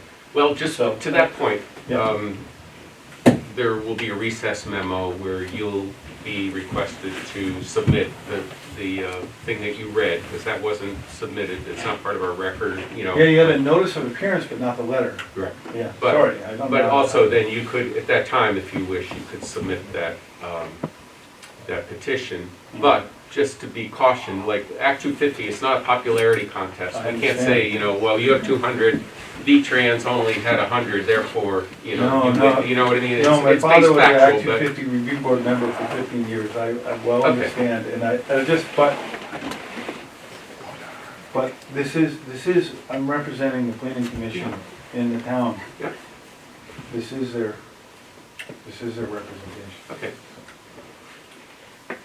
Mentioning the island, you said that people rest up there, or they lay up Lay at up, the yes, island? that would be an Okay. accurate assessment. And so that would be on the, from the as we move on to 2, that'd be the traffic from the left, not the traffic from the right? That's correct. The traffic from the right's already done.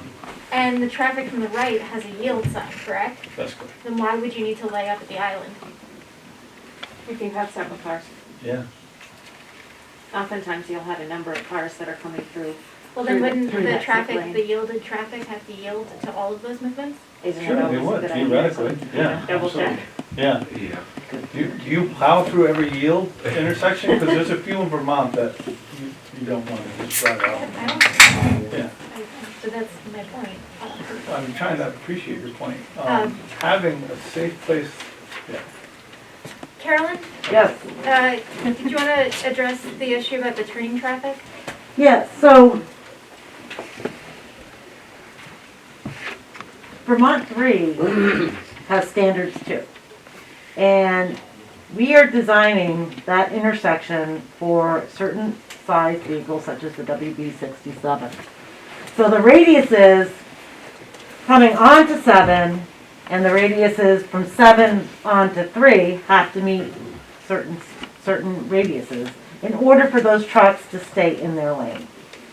So the reason why Vermont 3, the new center line is where it is to allow for that movement.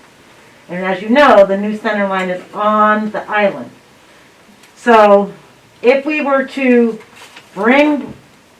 keep Vermont 3 where it is with the island, that means that new radius would end up encroaching onto Mr. Conway's property. And we would have to take on some of that property in order to build the project.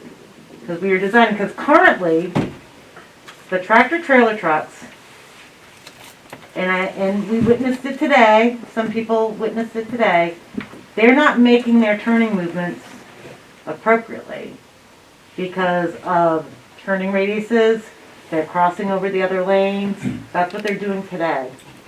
And we have exhibits that show that for the WB67, making a left-hand turn from Vermont 3, from US 7 onto 3, and vice versa. And I know that currently, you discuss, the cars being sit and ducks, but right now, when they go to make a left-hand turn, they still have to wait for that traffic going north before they can make their left-hand turn. I mean, they currently have to do that. Say that again, please. If you want to make a left-hand turn onto Vermont 3 from 7, and there's traffic coming, I am sitting there right now, waiting for the traffic to go. But we're afraid you're gonna sit I don't think we longer. ever said you didn't have to yield to Right, oncoming but- traffic. But you'd make that left-hand turn when you thought it was safe to do that. I don't think that traffic's going to be backed up. That's part of the level of service analysis that was done on the intersection with cars turning right, cars going straight. With the new making design, you're left-hand gonna turn. have twice the oncoming traffic. You're gonna Yes. have 2 lanes, One- double barrels. But they're supposed to be turning right with a blinker I know, on. but you have to wait for them But to you turn still right. can't go. I know, but they're not going to be. It's not a constant flow. It may be between 7 Well, and 9 in the morning, If and they all have to stop before they turn, it's. well, most they slow down and they turn. They're not going to come to a complete stop to make If right you're hand turn. a truck, Right. you just gave them a smaller target, and you have to come to a complete stop, come out, and then turn sharp. But they have. I think if you And look it's called the trucker's route. I because of all understand the the traffic trucker's route. coming I from the understand north. that. Yep. We have exhibits that show tractor trailer trucks utilizing. The whole idea is to utilize that mountable curve for the tractor trailers. That's the whole intent. That gives them more radius to come around. And first of all, they have to know it's there. Secondly, in the winter, there's no way for them to know it's there. And the slip lane. Why wouldn't they know it was there? Covered with snow. 'Cause it's Well, that covered too, with but snow and that it's means that the out whole road is around covered. That means the whole road is covered with snow. Right, Okay, Okay, then the well, whole road. I think I get But yeah, the that's point. all. that, And if the whole you road's know, covered. Mr. Norris's point is if that turning lane in the new configuration isn't there, it's one less lane that a truck, Right. either a car from Oxbow or a car headed north that's making a left onto Route 3 his contention is that it's easier because you don't have those turning vehicles to wait. It's eliminating an entrance onto Route 3 where there was two and you're only making one. So I know you do. Yeah. I feel funny. No, I get his point, arguing and the fact I that- appreciate Carolyn's point is that right now, if a truck's coming north and they want to turn onto Route 3, they're encroaching in the other lanes. And that by the new reconfiguration, they would have to go over that mountable curb, but they can do it, and that's what it's for trucks to do. Okay, so I understand, I think we get the point, yes.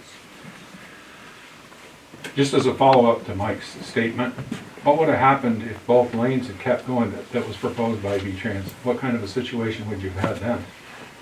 The trucks turning, going straight? I'm gonna object to it as speculative because that's not what the design is. Yeah, I think they. I'll respect that, but. I think they figured out Right. that probably wasn't gonna work. Well, after we brought it to their attention, and as I said, we're not engineers, but we are at that site, we know what's there. I can respect what Carol says. We saw a truck the other day coming north on Route 3, go south on Route 7.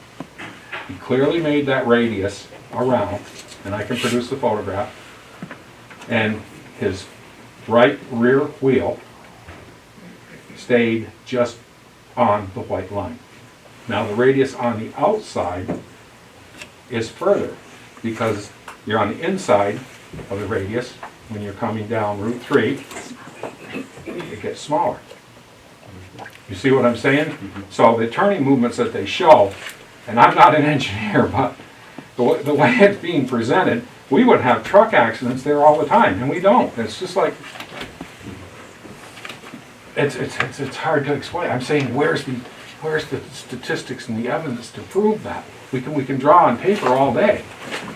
And what's actually working down there, and as far as what was going on down there today, I don't think was a real good accurate representation because we had so many people down there. Yeah. You know? And it's tough because we're sitting there and after you guys go home, we drive. It's like where you people are from. I'm sure you have. But you know, a long time ago, when we were having an incident, this was originally, they proposed a roundabout at the bottom of that hill, if you would. And that didn't fly. It just didn't make any sense whatsoever. People coming south the truck, going through the roundabout, no speed to get up the hill. Those hills are very, very steep. And the right lane is not maintained in the wintertime. So that enters another factor. Regarding what you're talking about with the yield, we own property up north and we go out 125 east to... Okay, but you know, I just want to, like, we still got a ways to go. I understand, here, so but I'll try to make it quick. be I'll be as brief as I can. The roundabout that's in Middlebury, when you go around that roundabout, you really got to watch what's going on. Right by Two Brothers Restaurant, Tavern. What's the difference? You got a roundabout going around like this, and you got all these points coming in, and you've got to yield. And how many times do cars pull in front of us? They don't stop. They don't yield. You know what I would suggest down there? People say, oh, they don't see the yield signs. How about putting some of those flashing lights on the yield signs like you got on the crosswalks? I heard that proposed today, I think. Did Carolyn, should you say that there was going to be lights on the The stuff that, flashing on? solar lights on the stop signs and actually probably, and those are gonna be in place as soon as they have to move that wire. Yeah. We'll get those in there at some point, and then maybe another stop sign further west on Vermont 3, like a stop warning sign as you're getting down towards the intersection of 3 with 7. Okay. About something at the top of the barrel Okay, coming Mr. down. Thinking of that. Norris, you have more on 5? I just have one more on Okay. 5, which is concerning the exiting, entering the mobile station. Yeah. Okay, I'm not under Mr. Conway's employ. However, the mobile station is an asset to the community, it's very congested, it's very popular. And so limiting and controlling the access in and out of the, reducing the available entrances and exits, shortening road curb, driveway cut is gonna cause a lot of problems because there's a lot of construction vehicles that come in and out of there every day. And when you're trying to get off of Route 7, or trying to get out into Route 7, specifically trying to get off of Route 7 into the mobile station, by narrowing the path and narrowing that target, you're reducing the tolerance of getting in and out of there. That's gonna create multiple dangerous situations every day. So, I mean, granted, it's possibly unorthodox that it isn't as controlled as much as it is, but it is, you know, kind of orbital sort of parking lot or entranceway, if you will, and not having the curbs there, or not having the limitations is a benefit, not a liability from a safety standpoint when you're pulling off of a major thoroughfare such as Route 7. So I just want that to be considered. Yeah, well, I mean, I can understand that, it makes it easier, but like somebody had mentioned how the road conditions in where we're from, and I'll tell you where we're from, they're closing curbs, you know, making more, closing curb cuts all the time, you know, where businesses, you know, in the past, they have wide open McDonald's, access. all these places, but they're not hauling 27-foot construction trailers. Yeah. So, please, Yeah. take that into consideration. Just as a point of clarification, Sure. are you asking about limited access during construction or in the No, final? final. Carolyn? So that has to do with the delineators. Okay. And I'm just gonna, So those 7 delineators at the sort of the peak of the triangle is the extent of the, wrong one. There you go. of the closed, or the tightening up of the access. Is that So, correct? these are the 7 delineators, right here. So they're inside the state's right of way. And this is all open and this is all open. And technically speaking, what people should be, besides the trucks, I understand trucks do whatever they want sometimes. But as me as a traveler, if I come into the mobile station, I go past, I take a right, and I go in. If you're gonna come this way, you're gonna go in here. Tractor trailers, we have documentation that shows almost just about every type of vehicle, from school trucks, fire trucks,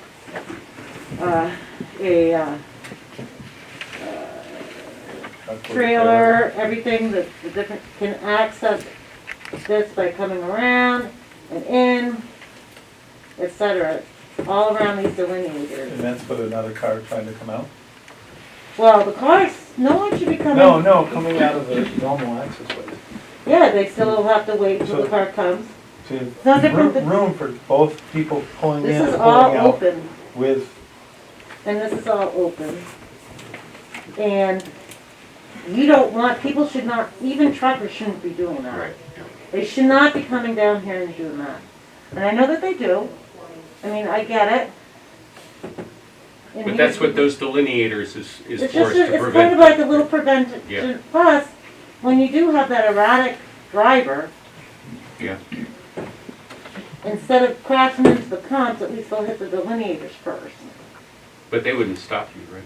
The No, they probably won't No, stop you, they but won't. it will slow them down.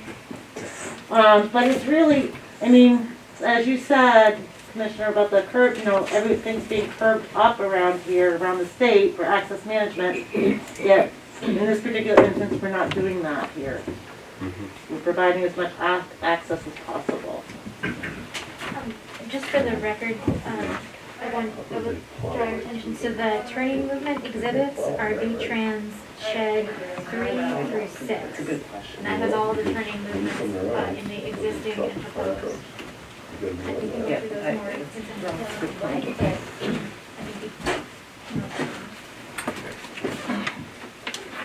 I just asked a question, Sharon's gonna find out for me. How do they maintain where that stone, or I guess it's cement, on that, where the island is, where the trucks go up on that? How do you maintain that in the wintertime, plowing?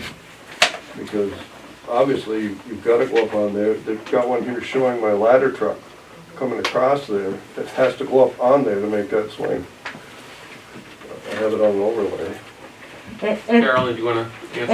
And I told Mr. She's gonna Hooker, find I'm out. gonna look into that. Okay. I'm gonna contact the District 3 How they do and see that. how they handle that situation. I wanna say in our area, I think that they even plow some of the, well, roundabout, same thing, it's a Right. mountable, it's a mountable curve, I think they plow them, you know, but. I'm assuming that they do that, they would do that, but I will find Okay, out. Mr. Conway, do you wanna have more on 5? Oh, yeah. I thought you were gonna say that.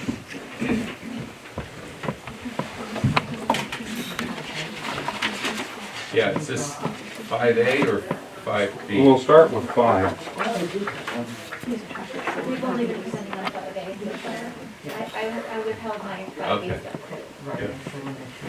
Oh, okay, so you're all done with 5A? 5A, I'm having a hard time following you. And you mean my illustrations? You're referring to mine? What's 5A? Which 5A? Because I have an exhibit as 5 and an exhibit as 5A. No, I was talking about criterion. Criterion 5, Yeah. traffic congestion and safety, correct? Yeah. Yes, I do have more. That's why I gave you the notebooks. Let's maybe just let him Okay. go all the way through 5 and then. Okay, and then you can- Mine, okay. finish Okay. up with 5. I have one more on 5A, it's just on the other side of Route 3, we do have the slip lane getting onto Route 3 for Route 4. Been there, Oh, okay, successful, I could enter it in with the rest of it. okay.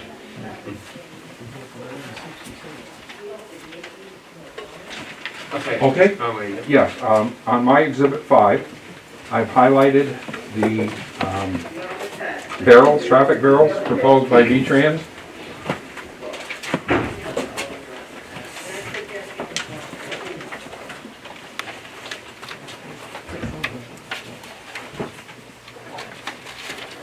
This will block vehicles from getting in to get fuel, especially trucks on the north end of the canopy. Has a fueling pad area, fuel delivery area for the trucks.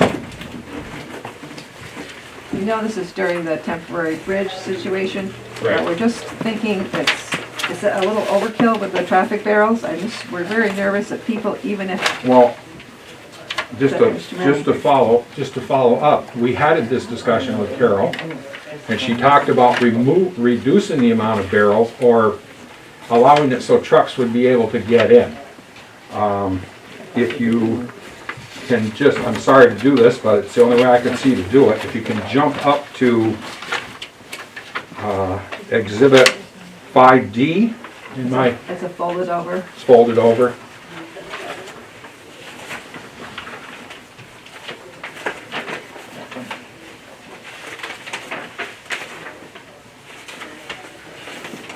Your page will flip over to the right, there you go. Mr. Conway, either you or somebody in your house is really organized.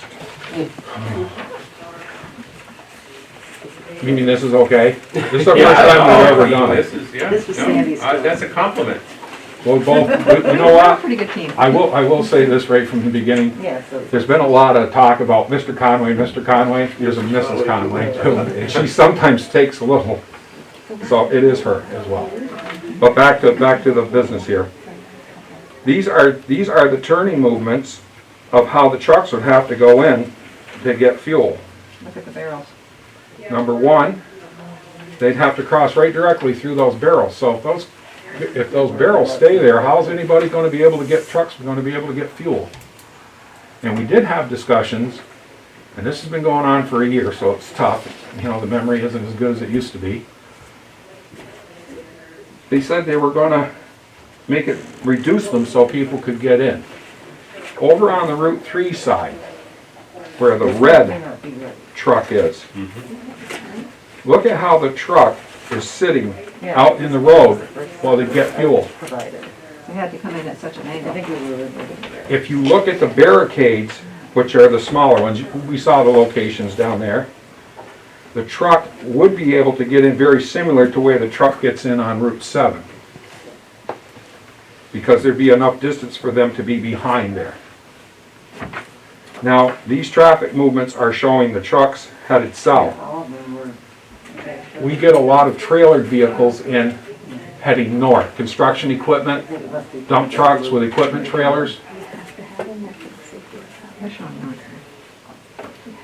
I'm talking over on the Route 3 side. They can't make that swing to get out, to go north is what I'm saying.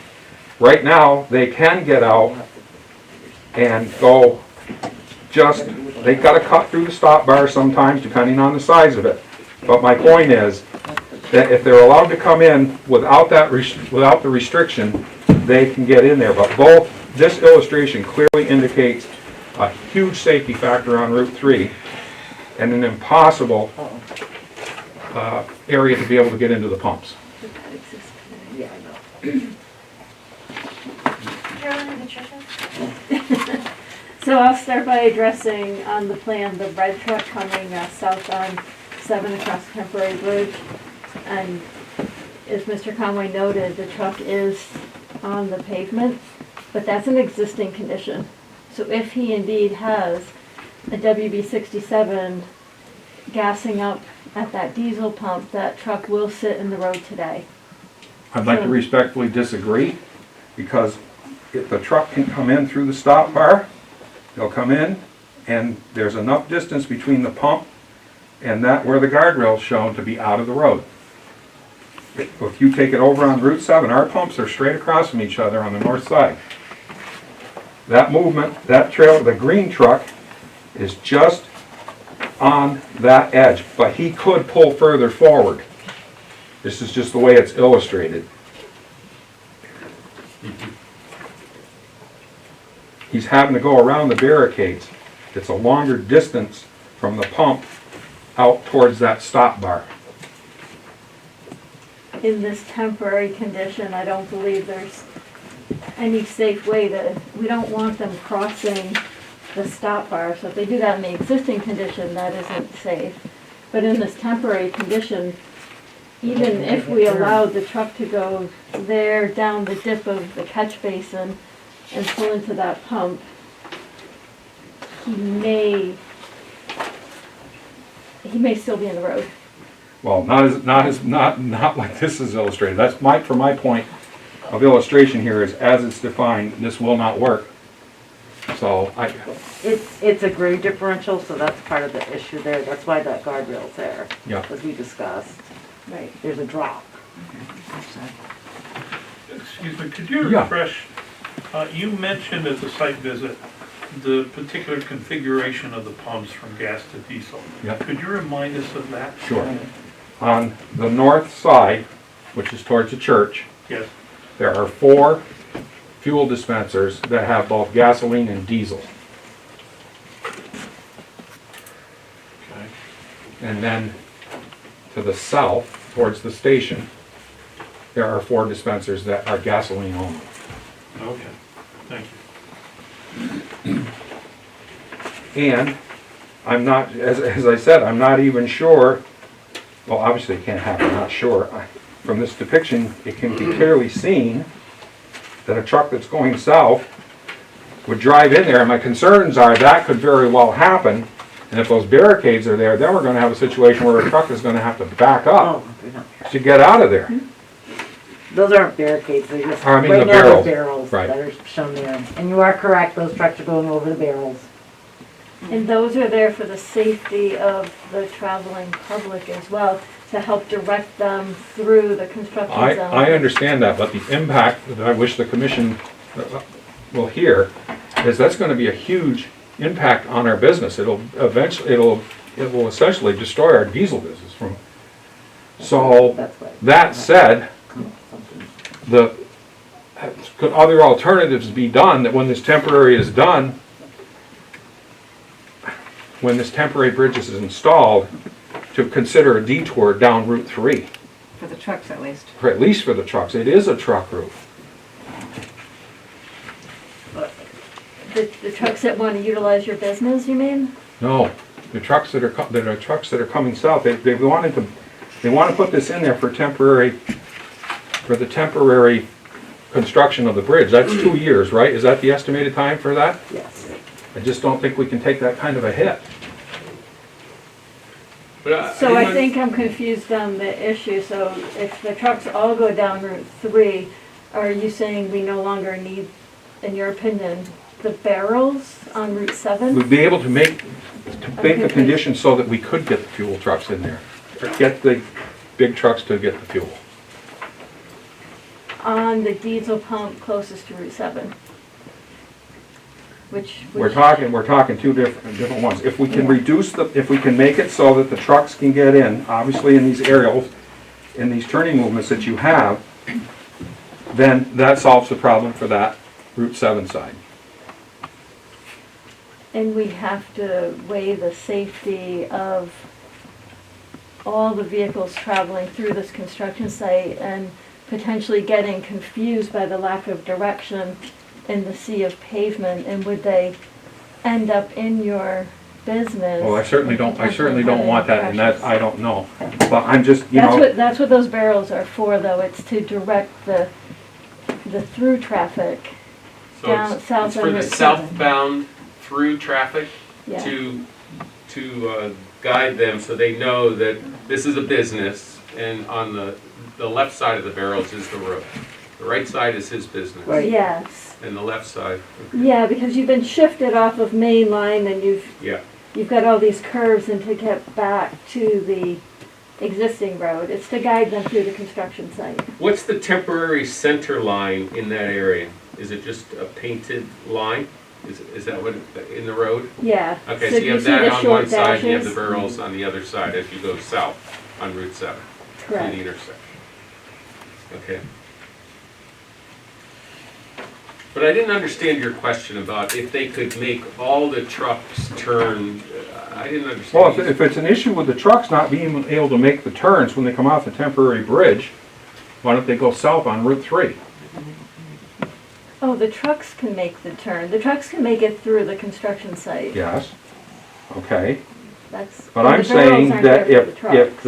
if the delineators and the guardrail are reduced on the Route 3 side, they can get in and not be out in the road. What's gonna happen when what you have illustrated here, a truck tries to get in during construction? I'm saying the truck is gonna be out in the road. There's a grade change, which is why we have the barrier there. So there's an elevation Yep. change. And Okay, so can we work around that? Can you people have bulldozers and excavators? Can we build something there so that it doesn't impact us as much? That would require filling onto your property. Okay? And the drain is an issue. Yes. Yep. Yep. Is that change of elevation that you're talking about strictly caused by the DI? No, the grade differential has to do with the temporary bridge and installing Oh, the you temporary mentioned bridge. that was going to be Because it's gonna higher. be over Yes, the yes, existing. yes. So then you have to just bring your grades back into match. Yeah.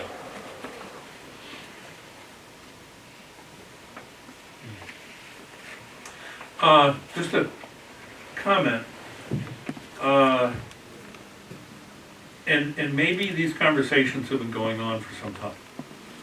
But it seems odd to me that in an Act 250 hearing, we're trying to help two parties negotiate a circumstance, a construction phase circumstance that to me doesn't rise to the level of an Act 250 hearing.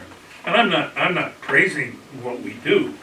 I'm just saying, I would think that should be negotiated between V-Trans and the property owners and not end up before a district commission.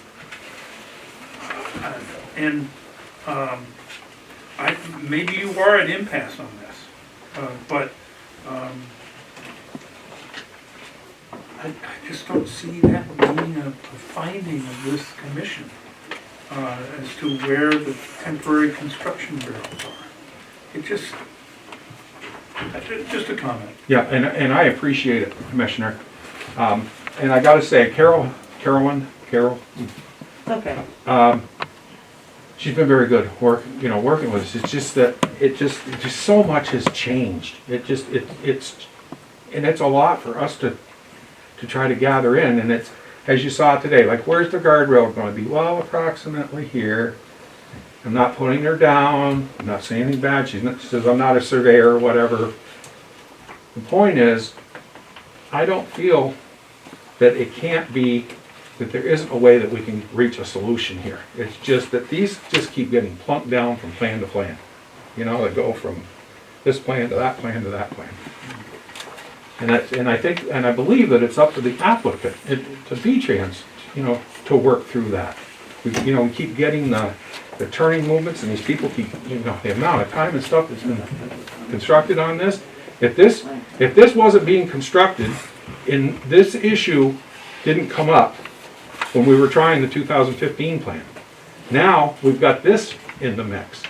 And I don't want to bore you with the details, but you know, when you read through the scoping report, V-Trans, Carol, are you still using the April 2015 scoping report for this project? That would still be the scoping report. So on page 13, it says the grass island will be removed and replaced after construction. So you know, I just kind of feel like we're all over the place here. I don't know, a right turning lane came in out of nowhere. I don't know what's involved in, was a right turning lane assessment needed? I don't know. Did they do it? I don't know. Did they do a scope? This says bridge scoping report. Did they do a scoping report on the road? I don't know. When we first met with Carolyn, Sandy, my wife, said, what's the purpose of this? He says, oh, we're taking slip ligaments out all over the place. That's the thing. And I heard, oh gosh, the girl in the flannel shirt, she was, yeah. I changed my coat. She talked about something from out in West Illinois. You know, yeah, the slip lanes all the way through Vermont are part of our landscape. The other end of Route 3, as Tom Hooker said, is a slip lane. You go down to Route 103, it's a slip lane. To come back onto Route 7 to go north. You reconstructed Route 7 down just south of Rutland. Across the mill mall. If you're down by the mall, if you're coming over the south entrance. You're coming on Route 4 east and you want to go on to Route 7 south. It's a slip lane. We canvassed Vermont from here down to the southern part. Down in Springfield, slip lanes. Go to Ludlow, slip lanes. We still, and you know, through this whole project, we're talking about people turning and people not yielding. They don't even reduce the speed. It's still 35 miles an hour. What about the fact, and I'm sorry my voice climbs, I have a hard time not getting shook up about it. And what about design standards that the state is supposed to follow when they're in small villages and towns? This is I said it at the beginning of the hearing. This is the designated village of Pittsford. This is part of what makes Vermont. In our going around, looking at the slip lanes, which we have several photos of, the thing that's common is it's green. The Green Mountain State, when we redid our gas station, I didn't get to this and you'll see it in the exhibitions, we incorporated greens right next to our gas filler pad where the fuel truck makes the delivery to the station. And to take this, all of this stuff that's coming in different plans, and as the commissioner said, this should be able to be resolved outside of this commission. I don't know if you people are qualified to be able to do it. You have to make a decision on something to engineering standards. You know, I'm not an engineer, like I said, but I do live there, and I've been very involved with what, in my opinion, personal opinion, is being portrayed as, oh, you guys got a problem down there, and we got to do something about it, but no accident statistics to support that. We live in the village of Pittsford. If I can add to that too, from a planning commission perspective and also as a citizen, you know, I don't get on my horse and charge City Hall every day, but as a resident of this town and a member of the planning commission, we are aware that we have a unique intersection. We are concerned about the safety of the townsfolk who drive this and navigate this every day, as well as a concern for our own skins. And it's fair to say that if we weren't working to prevent this new project from happening, it would not rest well in our conscience, because we believe that there'll be more accidents and more harm done for those people in this town navigating these roads every day. So I would have a hard time sleeping well if I wasn't here in front of you today doing everything I can to compel you folks to reconsider this project and how it's currently being proposed, because it's so federally strong, not by myself, but by many, many others, that it's gonna bring peril, so, or an increased peril to the traffic flow. We know it's a sensitive intersection, we just believe that this is gonna make it worse. Okay. Rick, so- I really would like to just, and I'll do it Okay, as quick as I can. this is what I just wanna say, is Yeah. like, we're up against the clock. I So we understand really need, and Yeah, I got it. I understand you guys are speaking from your heart, and I do that, but we can't have repetition, we Right. just have to get to the facts. We're on a limited time. Right. Okay? Yeah, but what I'd like to do is go back to the scoping report for the previous project. The previous project did not involve putting a temporary bridge on the other side. It involved working on one side of the bridge, putting the traffic through, working on the other side of the bridge. Like I said, with that plan, we weren't being impacted, okay? And it said in that scoping report in 2015, the reason that they were not going to put a temporary bridge in is because it would require additional right-of-way, and it would impact the neighbors downstream. They didn't go into the details, but that is in that scoping report. Now we go to this plan, now they're gonna put the bridge in, so they're not consistent with what they've been doing back and forth. Do you get my point? Yeah. Okay. Although, from what I've read in here, the reason they couldn't do that was that the bridge, they couldn't use the temporary bridge, the existing bridge. They said that the way the beams were and everything, That was because they changed the type of the bridge, the configuration of the bridge. They changed the road. They could, in the 2015 scoping report, they're talking about the 2015 Okay. bridge only, no road. Okay, you know what though, let's keep going Yep, go. forward, and maybe we can get through this. Yep. So, what else did you want us to look at? Okay.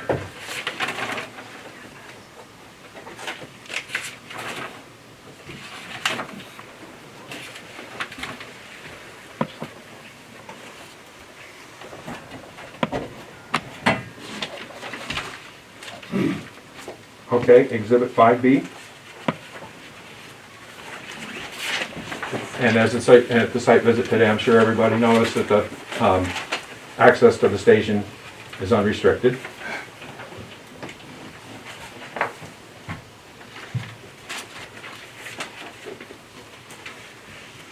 And if you go to 5C, this is a photo of the mobile station in 1989, before we rebuilt the station.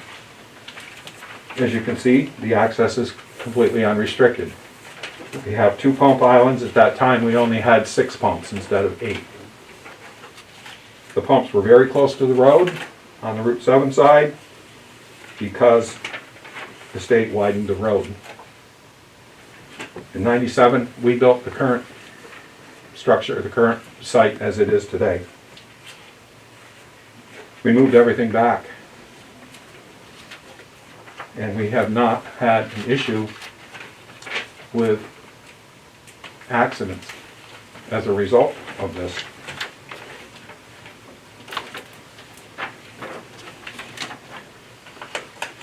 And then on Exhibit 5E, this was a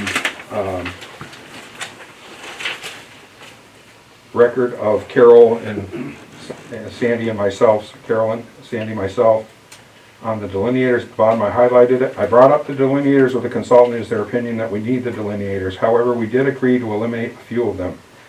Please note, the plans show these delineators at a larger scale so you can see them. We've had, Carolyn met with the Select Board 9/1. We talked about the delineators and she said that they were going to reduce them down to 4 and possibly none at the end of the project.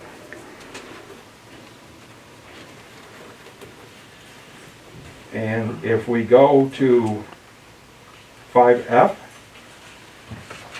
I'd like to show that picture to represent the roadway being utilized by several vehicles. You can see the traffic on Route 3, person stop. You can see the traffic on 7 South, just above there's one going north, and there's a truck coming into the slip lane.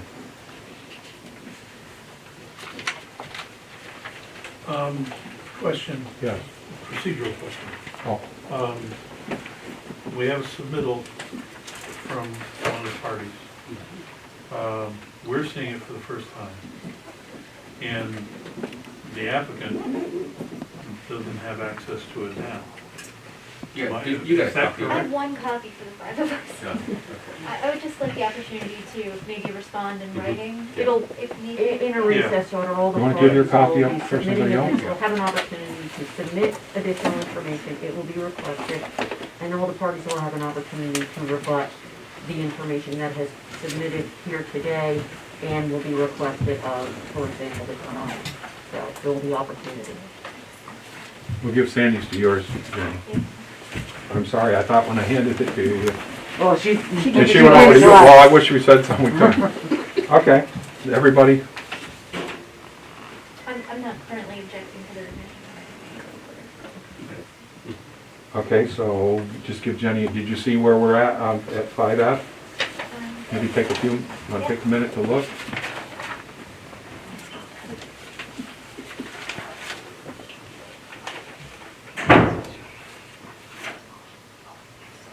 And again, traffic flowing very smoothly at the intersection. We move on to 5G. I'd like to note that the vehicle movements, truck exiting mobile, has clear view from the slip lane on the Route 3 side. While I'm at this picture, I would just like to point out, I think we've already made it a matter of record, the lights. And then the caution signs that we see. There's a caution sign in the slip lane on the right, quite a ways over because the barrels, I guess.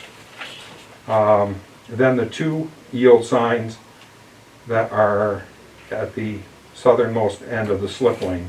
And that's where I was referring to possibly putting LEDs on that because people said people don't yield.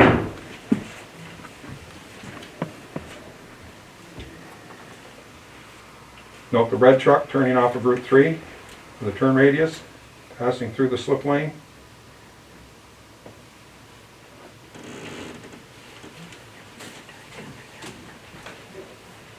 Okay, we got the red truck turning off we got the red truck, I'm sorry, I'm reading this wrong, no truck turning onto here. And then if you see, there's, in the very most right picture, in the center, there's a vehicle that's proceeding down through that has gone through the slip lane.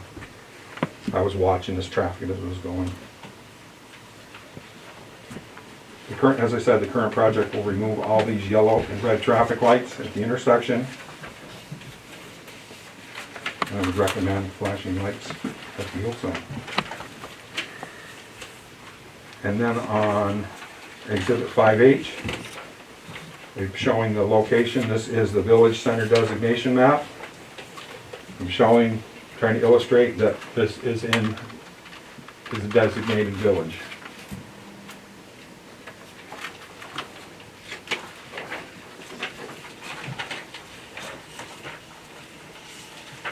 And Exhibit 5A is just I is the proposed layout for 2015, which is the blow up that we've been using.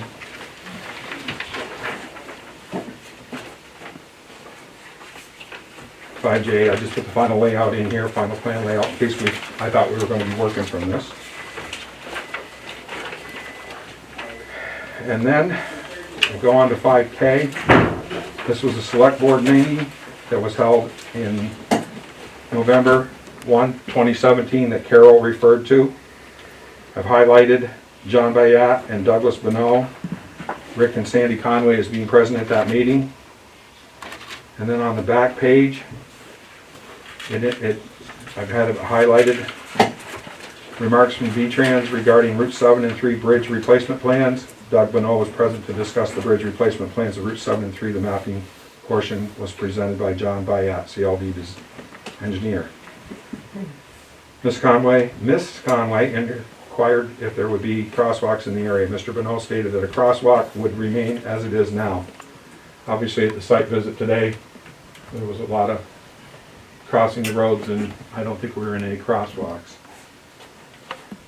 And then Mr. Conway stated the green area is in the historic and read from the 2015. So I submitted the scoping report that I was referring to earlier. Mr. Conway also stated that there is an issue with removing the green for safety concerns as Route 3 and Oxbow are not aligned. And then I presented information from the February 18th, 2015 V-Trans Concerns meeting. While my wife and I were at this 2017 Select Board meeting, we asked questions, and as indicated in the highlights, we submitted information.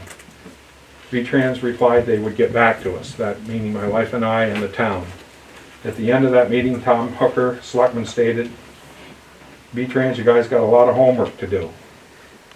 And I picked that exact quote from the PEG TV 111-17 recording of the Select Board meeting. We did not hear back from V-Trans until October of 2020. And as you can see on 5L, this was where the traffic had two southbound lanes, right turn lane onto 3 and left turn onto Oxbow. This was done as a PowerPoint presentation. We searched the town records for the presentation that was presented. This doesn't have a date on it. It has a sheet. When I talked to Carolyn about it, she recovered it from V-Trans and gave us a copy of it. And that's the end of the file.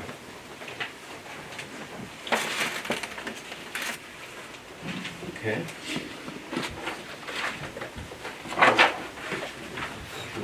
Wait, before you say, I just want to give you an opportunity to say something. And be patient. Thank you. My name is James Rademacher. I lived at my current address since 1983, which is Adams Road, which is the first branch off of Oxbow. Okay. Whenever I leave my house, probably 99% of the time, I come down to the intersection of Oxbow and 7. Yeah. Probably 50% of the time, I go head for Rutland. 40% of the time, I go straight across. 10% I go north. My observation today at the site visit was that there was rather heavy traffic, but I also thought it was rather typical amount of traffic. And since 1983, I've always been nervous dealing with this sort of complicated intersection. Yeah. And I am really concerned that this is going to make this proposal is going to make my nervousness even worse. I don't like the current jog when I go across. I tried to get some information about what the jog is going to look like afterwards, and this presentation seems to be confusing, at least to me. At the site, I believe it was said when we were standing on Oxbow Road that the center line was going to be moving about 5 to 6 feet north. And then we looked across and we saw where the stake was on the green. That's where the center line was going to go for Route 3. We come back here and we hear some testimony that Route 3 move is about 18 feet. And then it seemed like now we were talking more like 10, maybe even 16 feet that Oxbow was moving. During the break, I tried the best I could look at the maps over there, tried to do some measurements, and from what I could do, it would seem like the Oxbow one is going to move about 8 feet. So that leaves a discrepancy of 10 feet. 10 feet further discrepancy, an increase in the jog. that really concerns me. We need a new bridge, but we need to do things safely. Don't make my life more dangerous. I really am concerned about that, increasing the jog if it's really 10 feet. Be careful about your evaluation and find out for sure what that jog is. If it's worse by 2 feet, okay, I can live with that, but if you're gonna make that jog 10, 15 feet worse for me, that's really gonna be problematic.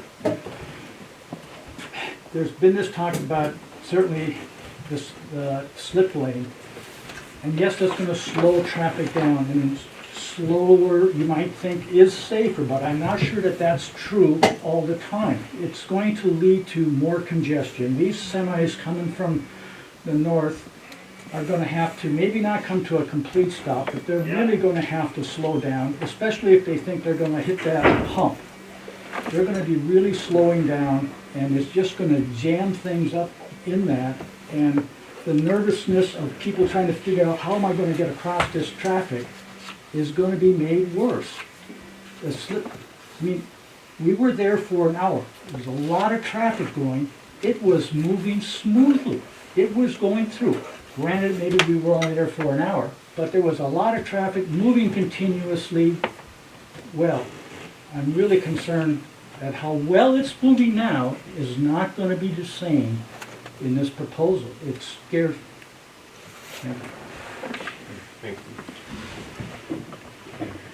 Carolyn, there was some discussion about the delineators. Did you have a conversation with Mr. Conway in which you said that you would try to reduce the number of delineators?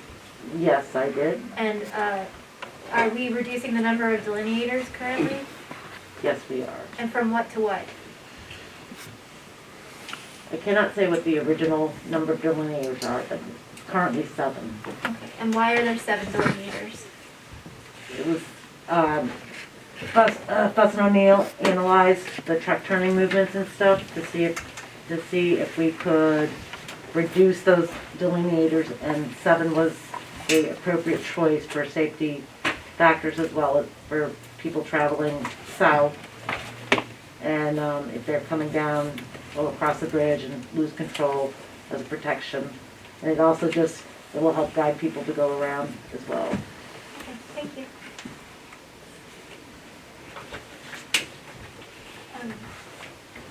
I have no further rebuttal to criterion 5 at this point. Or 5A, excuse me. Could I just ask Carolyn a cross-examine question on Carolyn?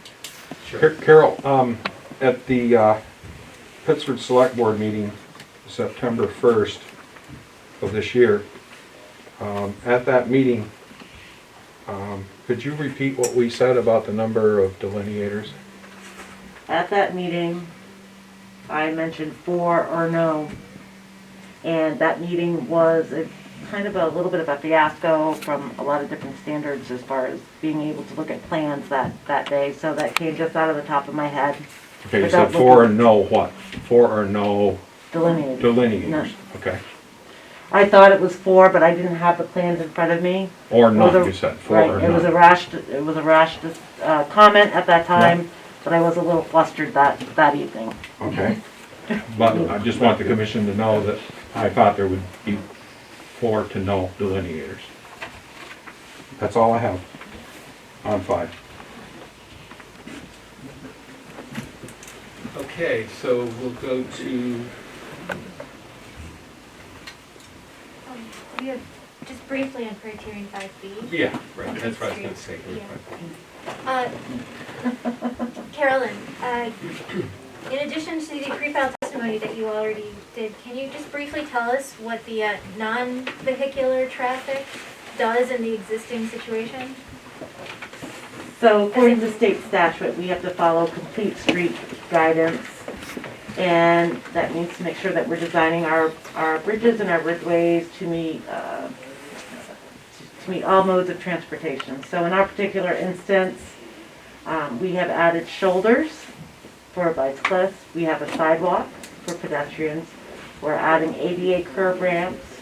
There'll be new signage and new striping to help guide people through the project area. And we also, part of Complete Streets is also discussions of access management.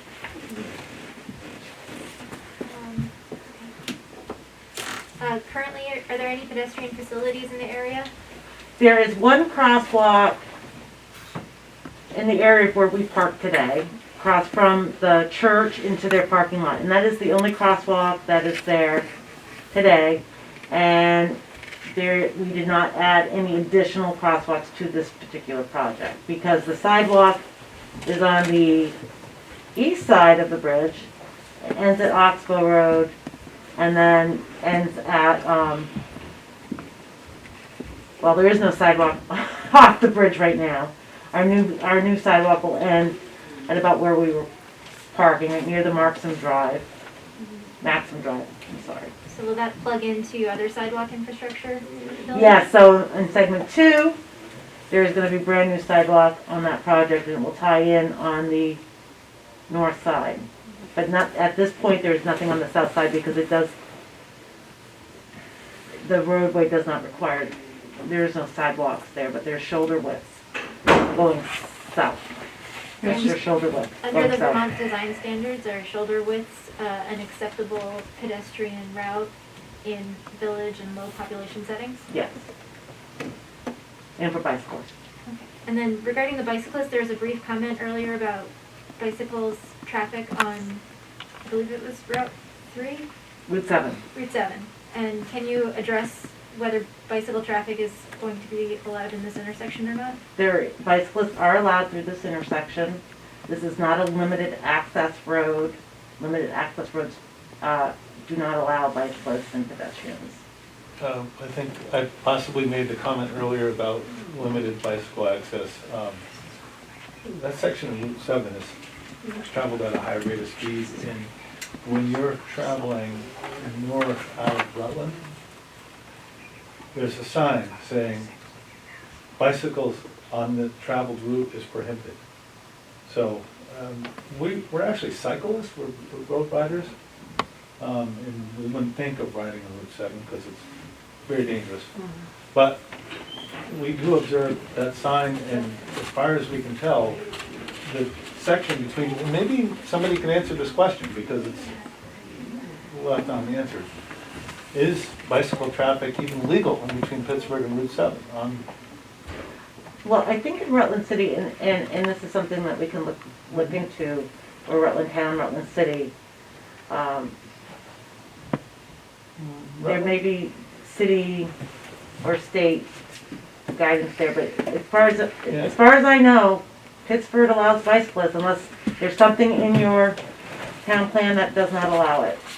At this point, there's nothing that prevents a bicyclist from going on Route 7. But there is a sign heading towards Pittsburgh on Route 7 saying, but no bicycles Is that beyond sign this within point. the project? Is it within the project limits? No, this is on Route 7 heading towards the project. So There wouldn't be anywhere that would if you turn can't off. ride south towards the project, how do you go through the project from the south? That's something that we can look into. Okay, I just further. want to make it aware because I understand it's maybe compulsory on a state level. However, this particular area. Can I ask a question about the sidewalks? About the what? The sidewalk, Sure. you're putting in this really nice sidewalk down past my property, across the bridge, to go where? Carolyn, where does the sidewalk, so you be, It ends. At Oxbow. So you can't go across the road to the store, because there's no crosswalk. So why are we putting all this sidewalk in to go nowhere? Currently, there's a sidewalk on the bridge, and there is documentation that says that back in, prior to the scoping report, the town had said that they wanted a 6-foot sidewalk, and that's what was designed for. And where's there's it an going? existing sidewalk, and that sidewalk is gonna go from Oxbow Road and will connect into the village setting. Yeah, but where's it going when you go south? Well, I know in other Act 250 projects, well, we would require it, even though it's not connected, but then as Then why don't we put a- renovations happen. Why don't we put a crosswalk in, Well, so they can go to the store? Because that's the only reason they would go across the bridge. Well, unless they wanted to go down Oxbow Road. Right. He goes There, down there are there. not many, but there are hikers that do a route from where I live, come down, go across the bridge, go up past the police academy and then back. Yeah. So there is a nice 4-mile route that you can take. Yeah, And people do that. in the future, you'd hate to build a bridge and not have have a I've sidewalk. lived there 30 years, probably never saw 10 people go across the sidewalk. Hey, look how many people used it today. Yeah. Would you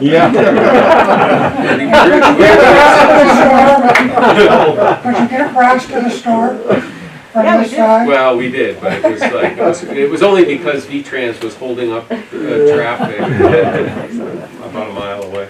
Okay, how about we move on to 8?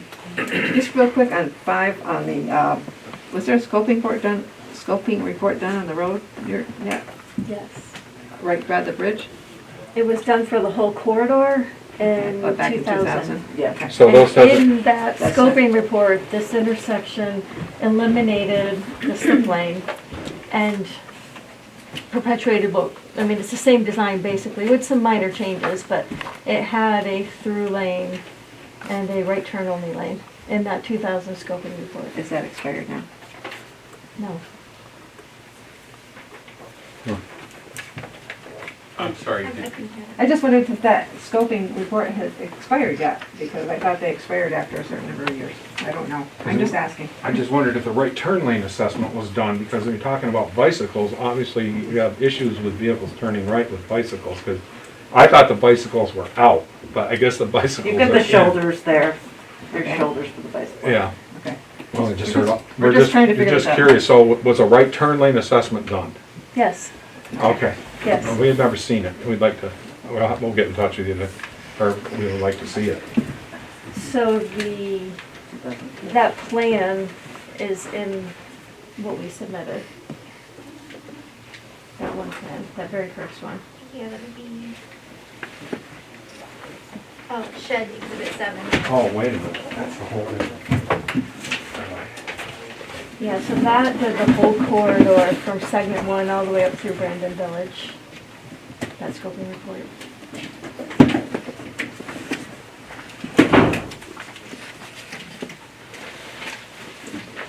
So these are the ones that say Vermont Trans Shed, number 3, permanent bridge, WB 62 turning movements. Yes, exhibit 7. Exhibit 7.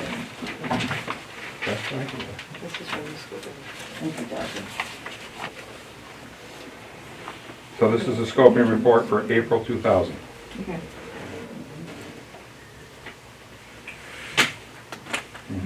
Okay? okay, 8?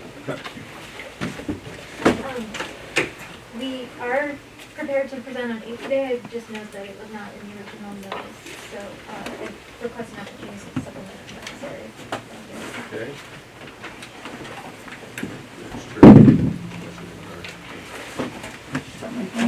Yeah. Oh, no, I don't. Thank God I didn't hit your coffee. How dare you? You're so sad.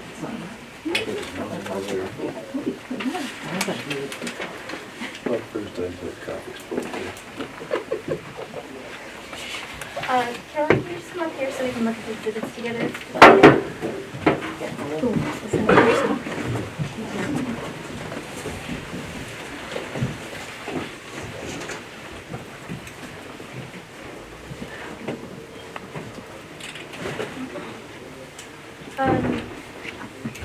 Carolyn, was there ever a time that this project area was considered part of the historic district for the village? Yes. And when was that? It was 2014. And was any more work done to assess that evaluation? Yes. Okay. I'm showing you, we have not marked it as an exhibit yet, and I can get more copies as needed. Okay, we'll do that too.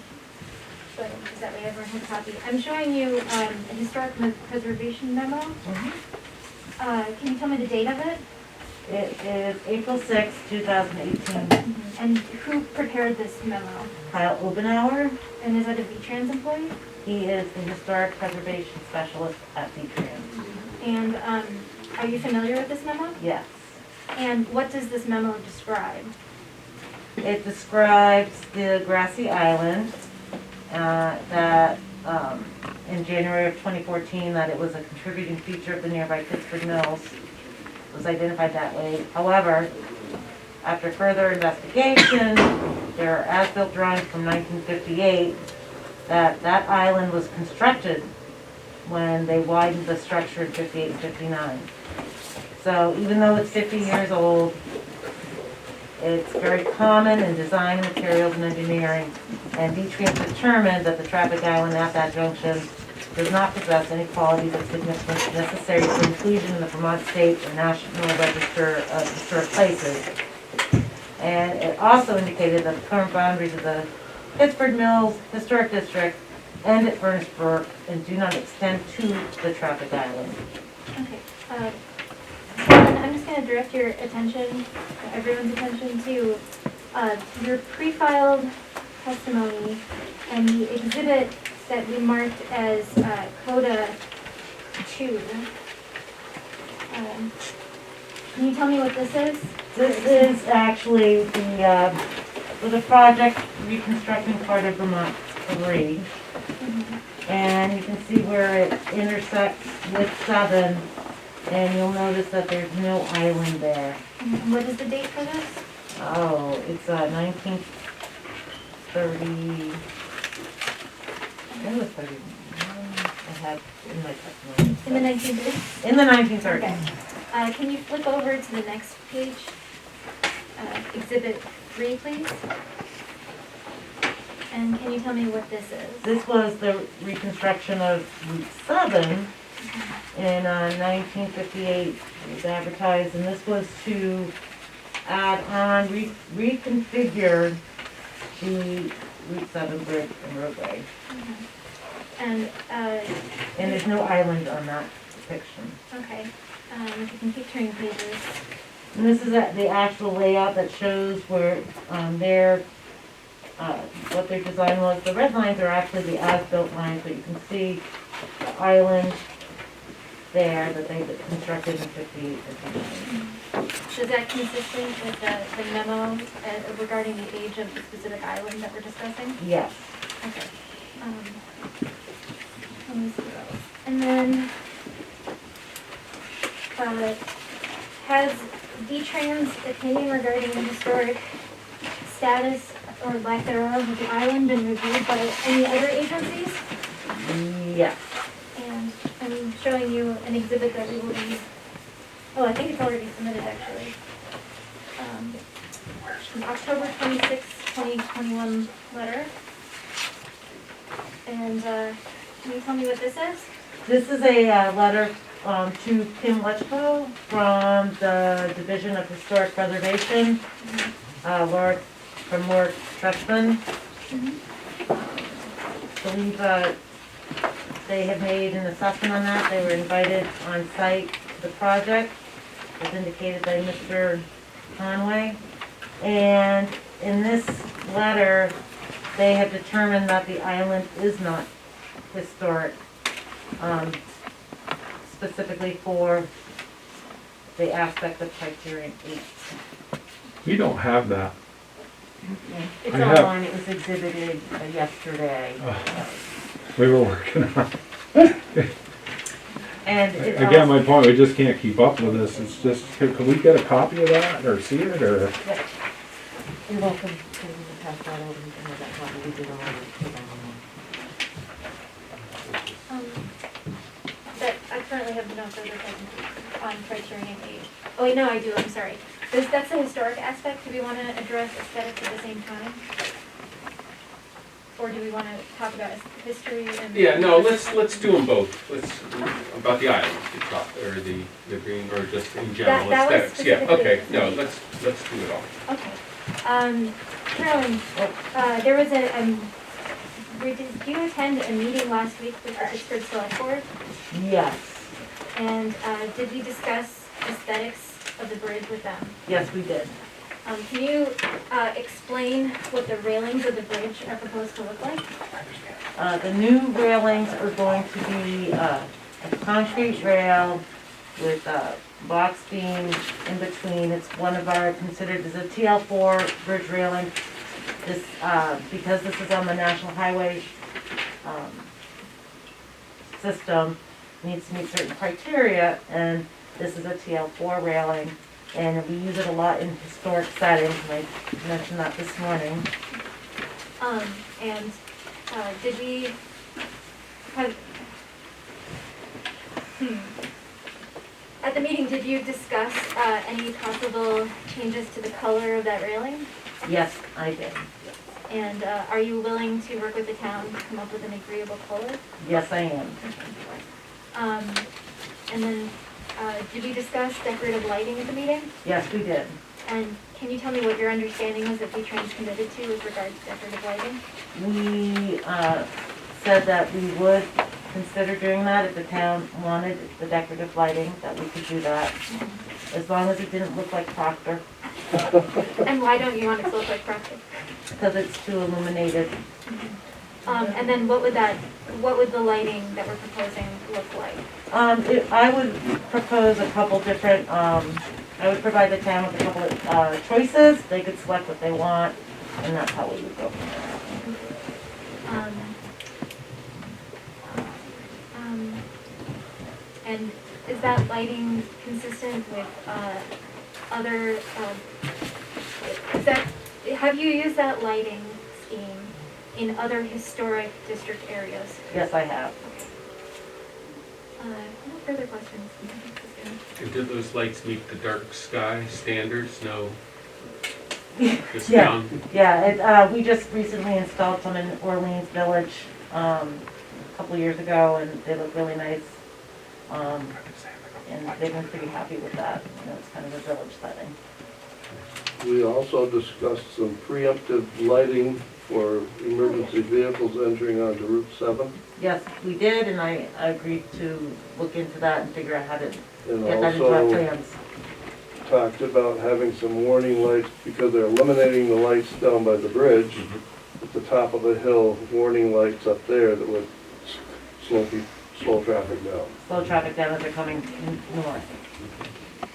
And we agreed That with was that. that was at that meeting. Thank you. Mike or Don, do you have questions for the applicant on 8? The only question I had, is the railing that you just proposed within the set of drawings? Yes, Yeah. and actually, there's a nice drawing, In other words, this wasn't a new proposal. no, This has it's always part of been the- there, it's always been Yes, there. yes, okay. And that was a requirement at one point, and an elevation is, excuse me, my testimony has that.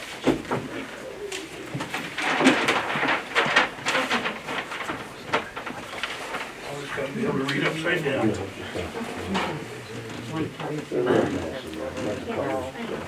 '89. I think we're almost there. Sorry. Just checking. We want people out. Carol, is that, on those railings, that's something similar to the bridge that's up on, in Bristol? That's what we discussed at that meeting. Yes, you mean on 116? On 160, going out of Bristol, going, just before you turn to go up to Lincoln. Oh, That's what we were talking no, about. no, that is not, doesn't that sound is like what not, you're that's talking aluminum about bridge now. railing. That doesn't That's sound what- like what's talking about. That's what we were talking about at that meeting. Yeah, that's concrete. I specifically stated that bridge, You specifically said what? about that bridge, that Oh. that's what we wanted, was something very similar to that. I haven't seen what you're talking about, so. We don't use aluminum bridge railing anymore, as a railing, and that's what's there in that particular bridge. And, we have to have a railing that meets a TL4 standard, that means it's been crash tested, FHW approval, because this is the national highway system. So these are gonna be black? No, it's gonna be concrete, and then the railing can be black.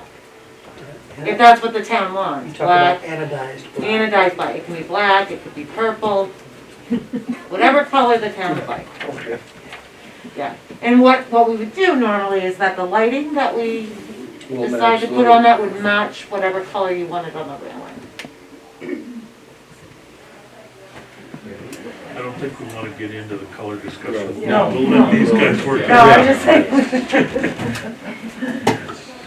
Can I just ask a favor? I have to go, but I just wanted to read another letter from the planning commission, and then I can leave because I'll have addressed criteria for response. Okay. So, this is from the Pittsburgh Planning Commission, sent to Mr. Conway. I can enter it in December 14th of 2020.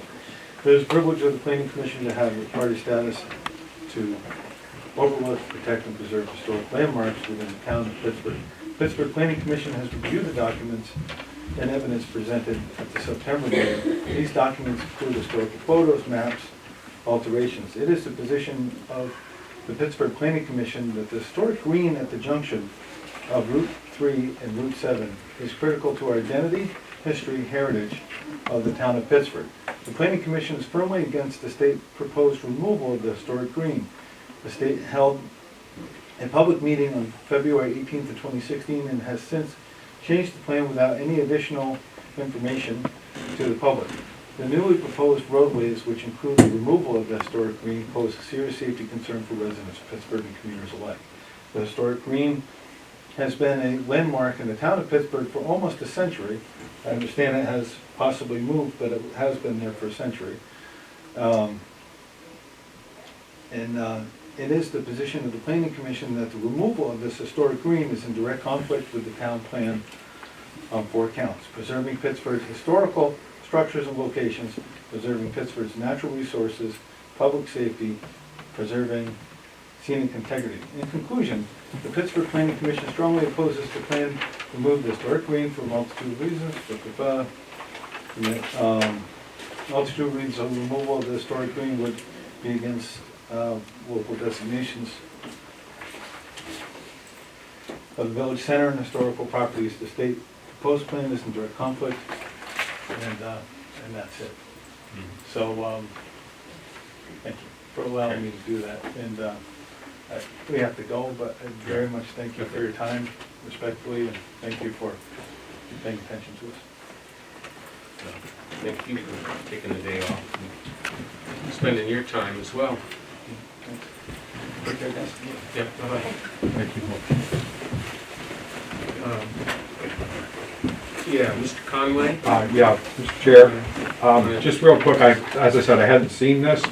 I don't know if you guys, but on the second page, it says, based on the above considerations, VDHP recommends the following condition be included in the land use permit if the district commission concurs. The condition will ensure that this project will have no adverse effect on the historic sites.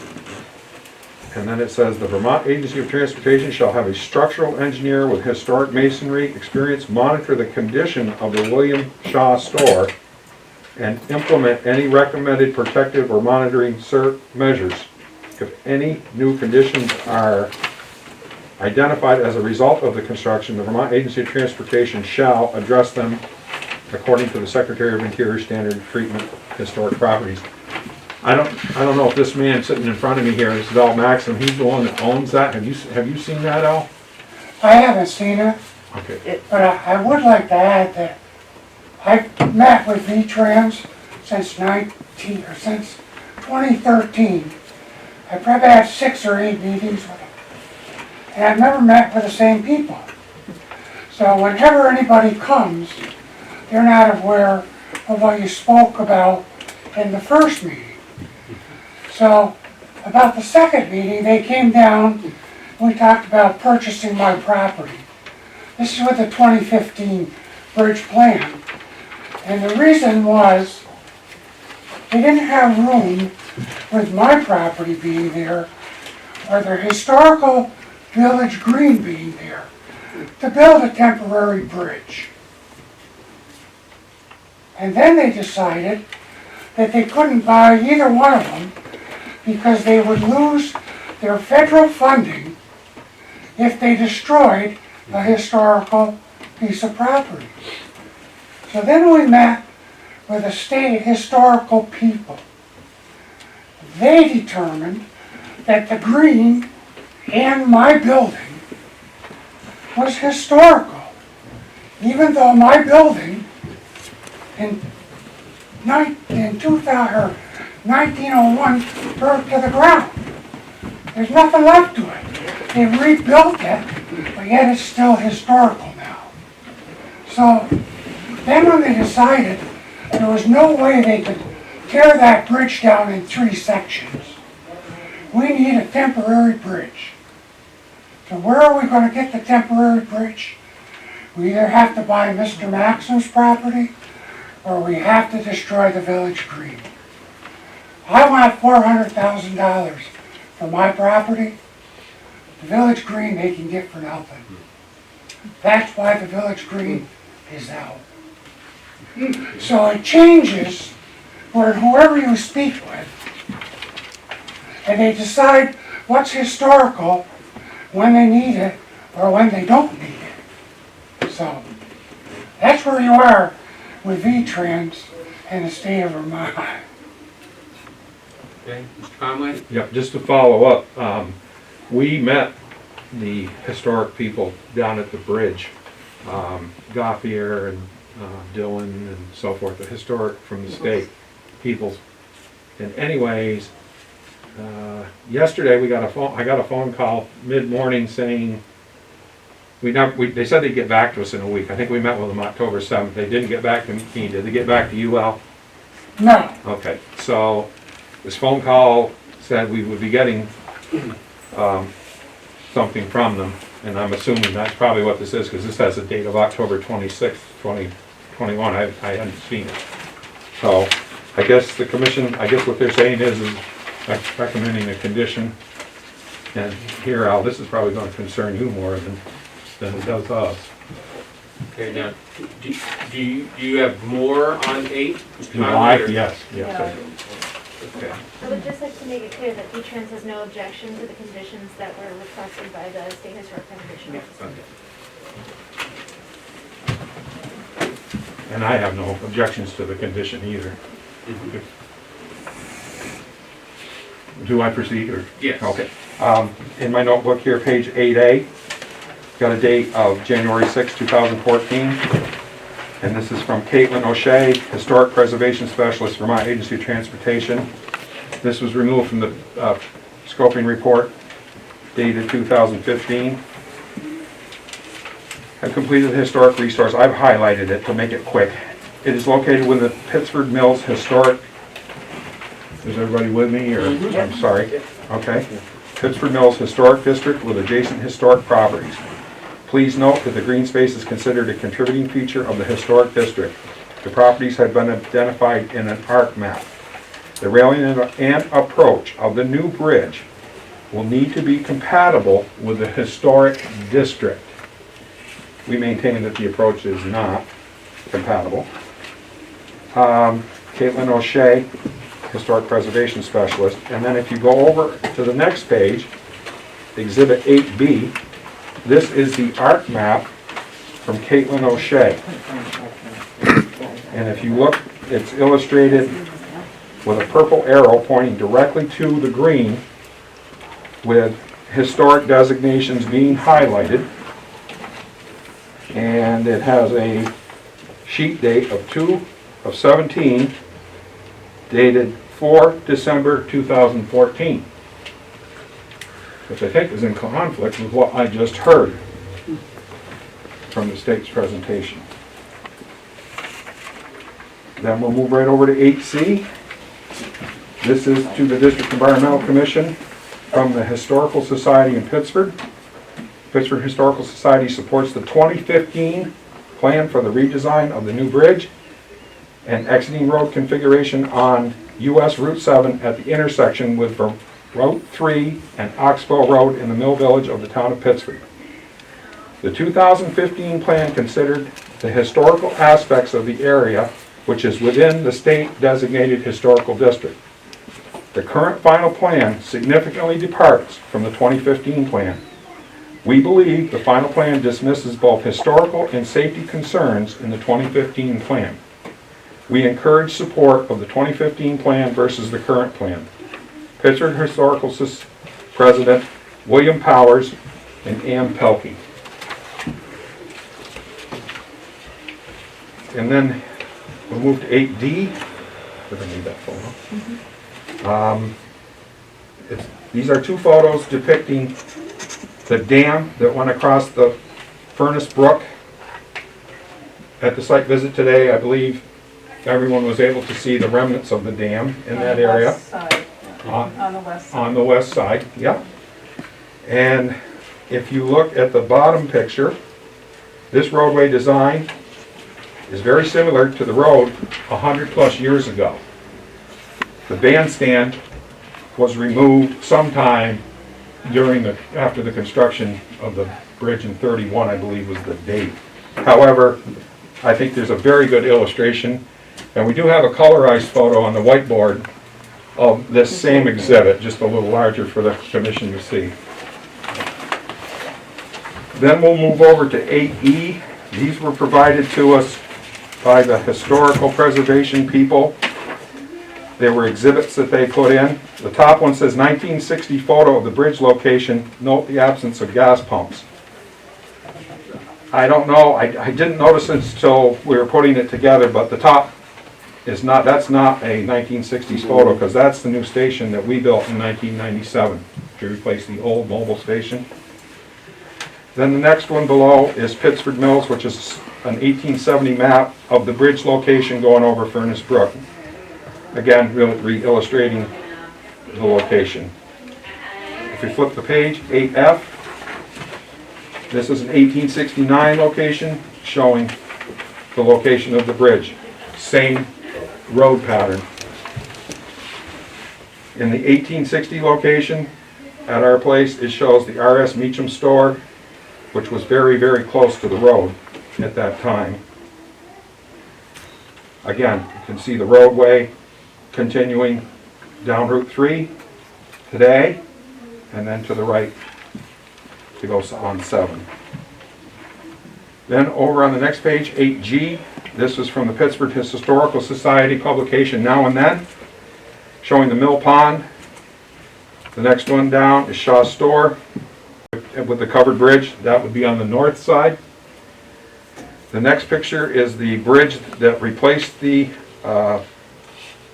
covered bridge. And the house that is depicted there was moved across the road to build the mobile station in 1954.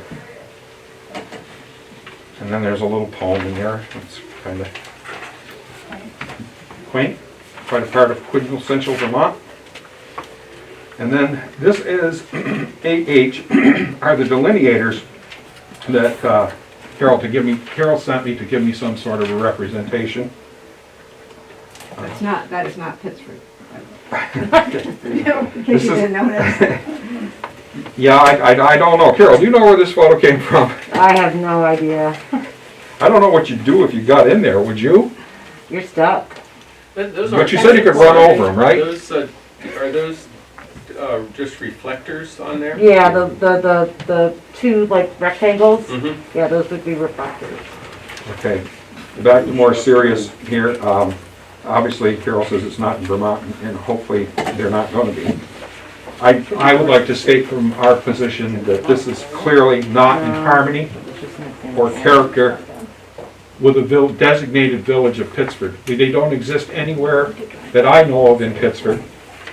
I don't know if they even exist in Rutland, and I don't know from where you people are from if you have them, but I view them to be very, very unsightly. And I don't think they do anything to complement the character. When we rebuilt that store, the brick and the architectural angles that were included in that matched the surroundings. And we didn't get an Act 250 permit, we didn't need one, because we were under the lot size. The mobile station down there has been encroached on by the highway over the years. The house was moved in '54. They widened the road in 1958. We conveyed land to them in 2012. We moved the station back. How much more can we do with 6/10 of an acre of land? We've done very well down there since 1997, growing a real family passed on business.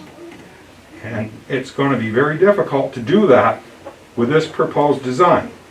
Now, I really ask you people to read that scoping report, because they had all these alternatives that they could do in there. One of the alternatives was to go in and replace the bridge map.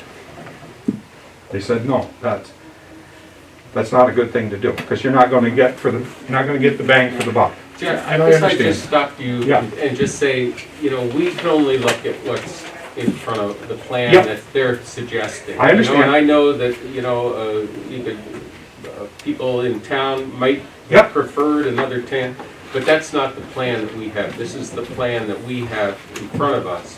So that's what we have to consider, you know. So, yes. So as a member, I won't go over what they have just Okay. done, what I kind of pulled out what I had, but as a member of the Rutland Regional Planning Commission and the Pittsford Planning Commission, because I communicate with Yeah. both of them. And basically, I mean, the goal is to integrate historical features with current needs, and the unnecessary destruction of historic sites is definitely something that we don't want to see happen. We try to avoid that.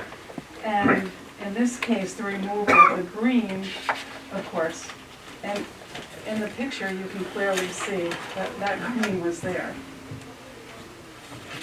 That would also eliminate the utility pole, the lights, and the traffic yellow and red flashing light, because that's from that utility pole where they come from.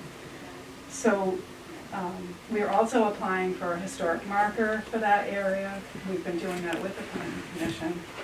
And, you know, lastly, I think basically, as he said, the Pittsford Historical Society and the Pittsford Planning Commission are not in favor of eliminating the green for safety issues, and also for degradation of that historic site, thus diminishing the scenic integrity of Pittsford Mills. That's when you come into our town, and that's what you see. That's what I have. Okay. Yes. I promise I'll try not to get my voice down, I'm sorry, the mask is, okay. 9, oh, that's not, I'm sorry, we're still in 8, trying to jump ahead here. We're done with it. We're done with it. Okay. Is there anything else? Do you guys have any questions on 8 or? No, I think not. Anybody else have anything they want to add on 8 aesthetics? Okay, 9K, I believe, is the next one. I think it was, I don't know, if there are concerns. I don't know, do you have anything to add to your? No, we have a very brief discussion just between 9K and Jamie French's pre-filed testimony, and so I'd refer you to that. Okay. Thank you. And let's see, let's see, Mr. North, Mr. Hooker, you said that you asked for party status on 9K. Can you remind us what 9K is? Yeah. It's like public investments, the impact that this project might have on a public investment, you know? I don't know, say there was a park there, or, you know, something that the town owned, or that this project would impact, you know? Like, I think that this, I know I've heard it before kicked around about the sidewalk, you know, that is a public investment. No, that would be about all. Okay, Mr. Conway, you? Okay, I'm done with 8, we're in 9K, correct? Correct. All right, my exhibit 9K8, the removal of the historic Green Island as indicated in the final plans presented by V-Trans will have several adverse and undue effects on the public investments. The historic Green Island was removed at least 30 years ago to repair the concrete bridge mat. Due to the unique shape the sections were removed and numbered. Upon completion of repairs, the historic Green Island was reconstructed by a by number at the current location. Removal of this historic green island will also include removal of the utility pole, street light, and all yellow and red flashing traffic lights at the slip lane at the intersections of highways US Route 7, Vermont Route 3, and Oxbow Road in Pittsford. The loss of these additional public investments for decades will have severe adverse and undue effects on these highways. And then if you switch over to 9KB, this is just a photo of the poles, the lights, the street light. And then if you go to 9KC, this is from John Haverstock. Per today's discussion, I've just looked up at the town's biannual mowing contract, and I see that it does include the half-acre island at the intersection of Route 7 and 3. So meaning that the town maintains it, not the state? Correct. Is that the That's correct. implication of that? Yep. Okay. Okay. Any rebuttal to anything? Just briefly. Carolyn, looking at Exhibit 9KA, I think our position on the historic status is well settled, and so I won't go over that. But I would like to direct your attention to the comment about the removal of the utility pole, street light, and all yellow and red flashing traffic lights. Can you address whether the project will have similar safety features in the built condition? Yes, currently the lights on the south end of the bridge will be removed. The pole that's in the island will be removed. And we are proposing on putting solar lights on the stop signs on Oxbow Road, Vermont 3, another approach stop sign with the solar lights on Vermont 3 as well. On the north side of the bridge, we can bring back those lights can be replaced most likely, if that is what the town wants. We can put those lights back. We can span that length between the new utility pole and the existing utility pole, but we cannot span on the south end. Are there any existing traffic or safety standards that require those lights to be in their current locations?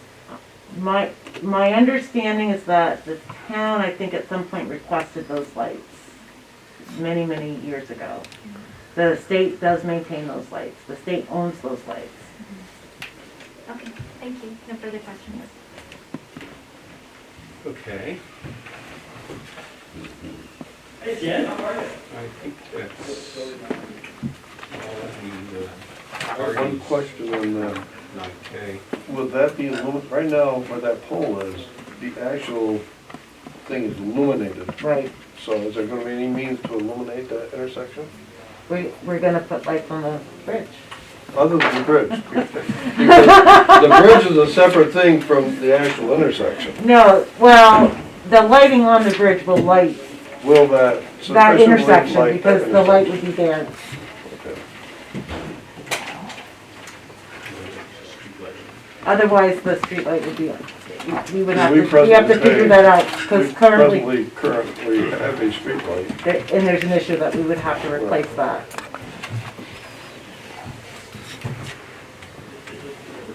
Okay, 10. In the interest of time and giving our opponents sufficient space, I would just note that Julianne Held's pre-filed testimony goes into detail about the specific areas of the town and regional plans that we believe are directly addressed by our project. Okay. Including the fact that the regional plan endorses all of these Pittsford Road upgrades and is in support of segments 1 and 2 on both sides of this bridge. And finally, just as a moment of argument, I would note that we at least were unable to find any language in these plans that specifically addressed the need to, or that were in opposition to the replacement of the bridge as designed and proposed in the original 2000 scoping studies. Okay. Okay, Mr. Conway, do you Yes. want to talk about 10? Yeah, well, Mike Norris already read the planning commission letter, so we don't need that. And Yep. just for the commission's information, I included a map designating the location in the village. It's the future land use map. Sorry, my book, I think it's 10B, my book just closed.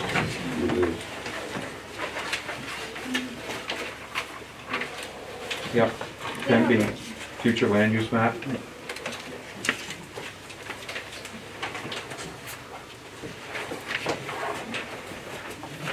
And as far as the, in response to Jenny's statement that it's in compliance with the plan, I offer the testimony, I agree with the testimony of Mike Norris. Okay. Yep. Yep. I could recognize that letter as the one he read. Perhaps one more factual concession. We don't dispute that the project area is within the village, we just dispute whether it is. I believe unless anybody has anything else, we're done taking testimony today in this room. So what we will do is we're going to recess the hearing. There will be a recess order asking the parties for more information. And I just wrote down a couple of things, although one I already have it. I was going to ask for a picture of the delineators, but I see you supplied it through Carolyn. We supplied it. Yes. They supplied it. Yeah, they supplied it. You gave it to them. Yeah, but in a roundabout way. Okay, I was going to ask you for it, but we got it. So. We agree that that's what the delineator Yeah, is indicated okay. with. Right, yeah, there's no, I just was, and I thought that's what they looked like, but I just wanted to see them. And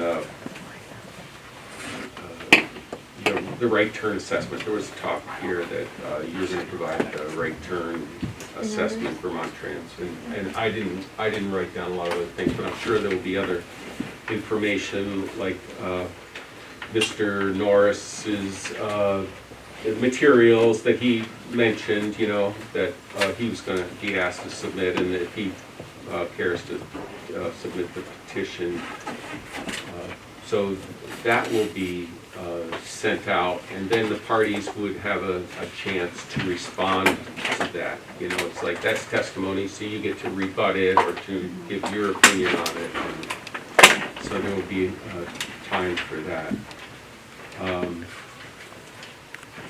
So I don't think we're going to meet again at this point. From now on, it's all paperwork, emails. And then once we feel that we've gotten all the information that we need, we'll deliberate and come to a decision, and then you'll be notified.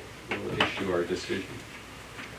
Are there any questions about the process going forward?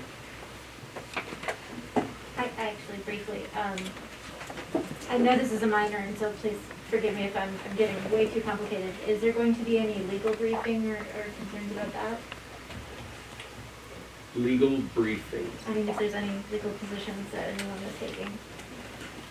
And an opportunity, I guess that would happen in the recess order with an opportunity to respond if any legal arguments are made.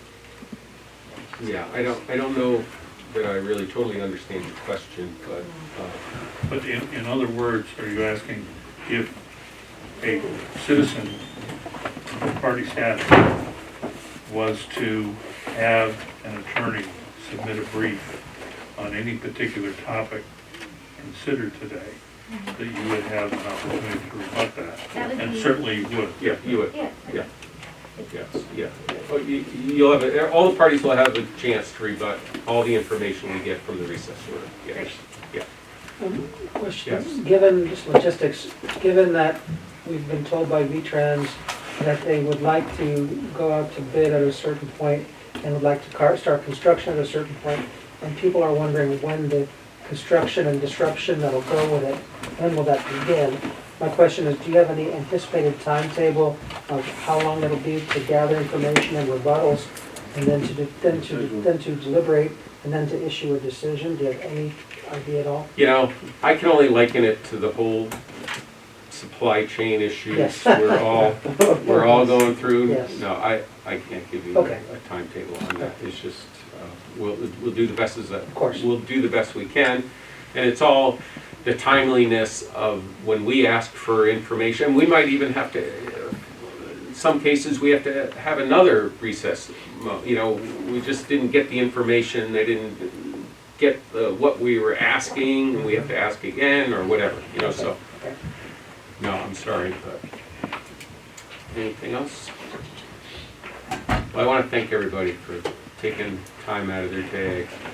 You're all good citizens, and Thank you for I making the care long about trip your- from Bennington. Yes, thank you.